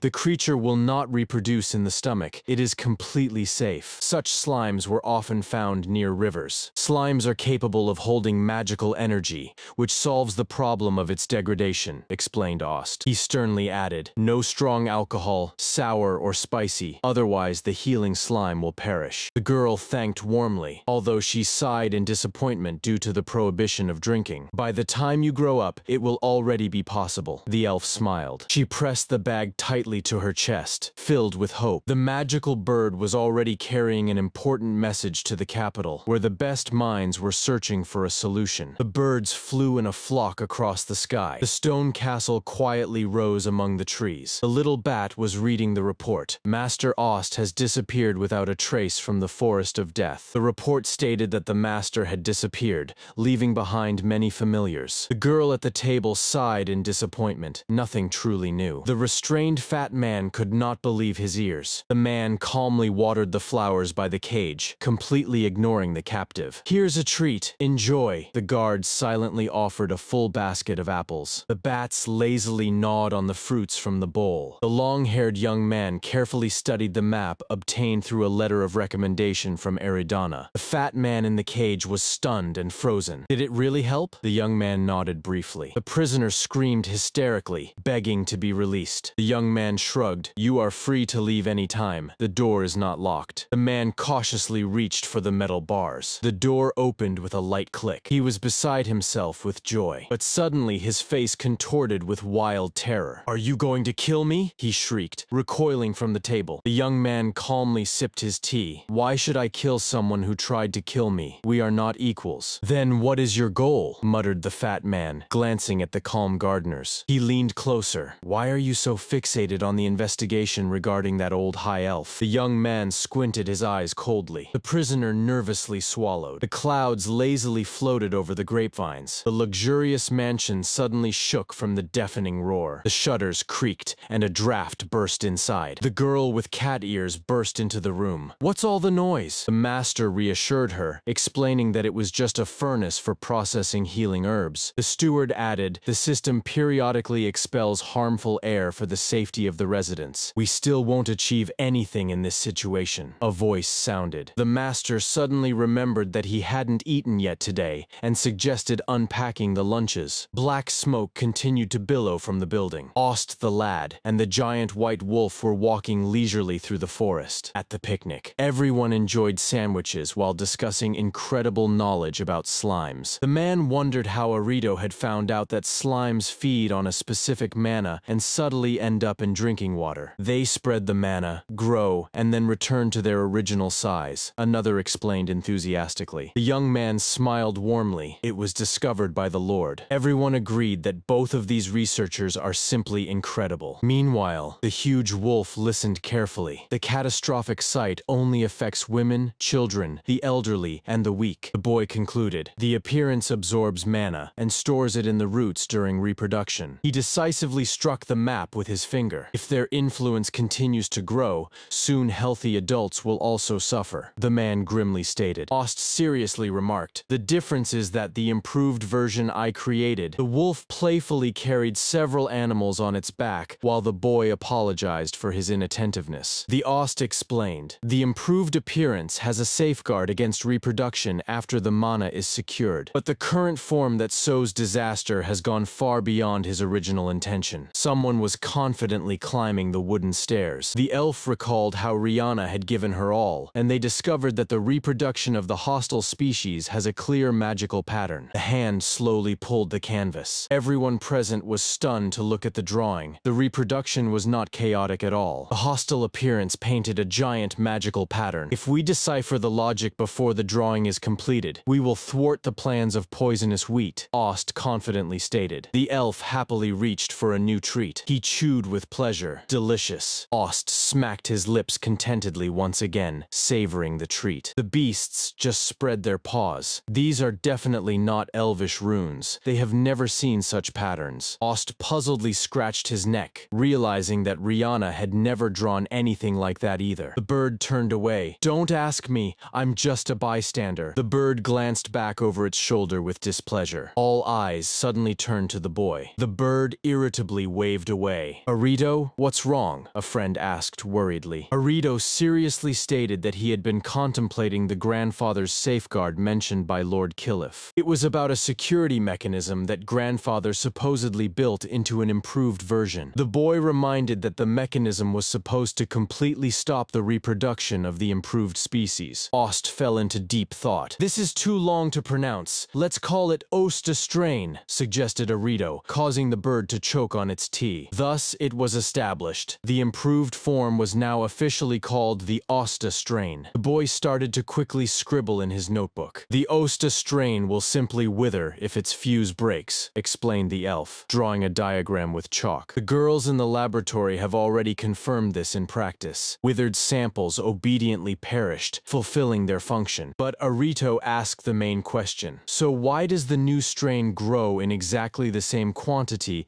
and in the same place as the wilted one? Ost smiled slyly, as if he had been expecting this. The genius of this lies in the fact that the living strain of Osta can only grow on the magical energy of the dead strain of Osta. He pointed to the drawing. No other fertilizers or water worked. The beast was horrified. Is this what it's like to live, devouring the flesh of one's own dead? Arito thoughtfully propped his chin up. The oak confidently knocked on the board. The stamp does not reproduce chaotically and does not migrate to new territories. Arito suddenly raised his eyes. It seems I have just been enlightened.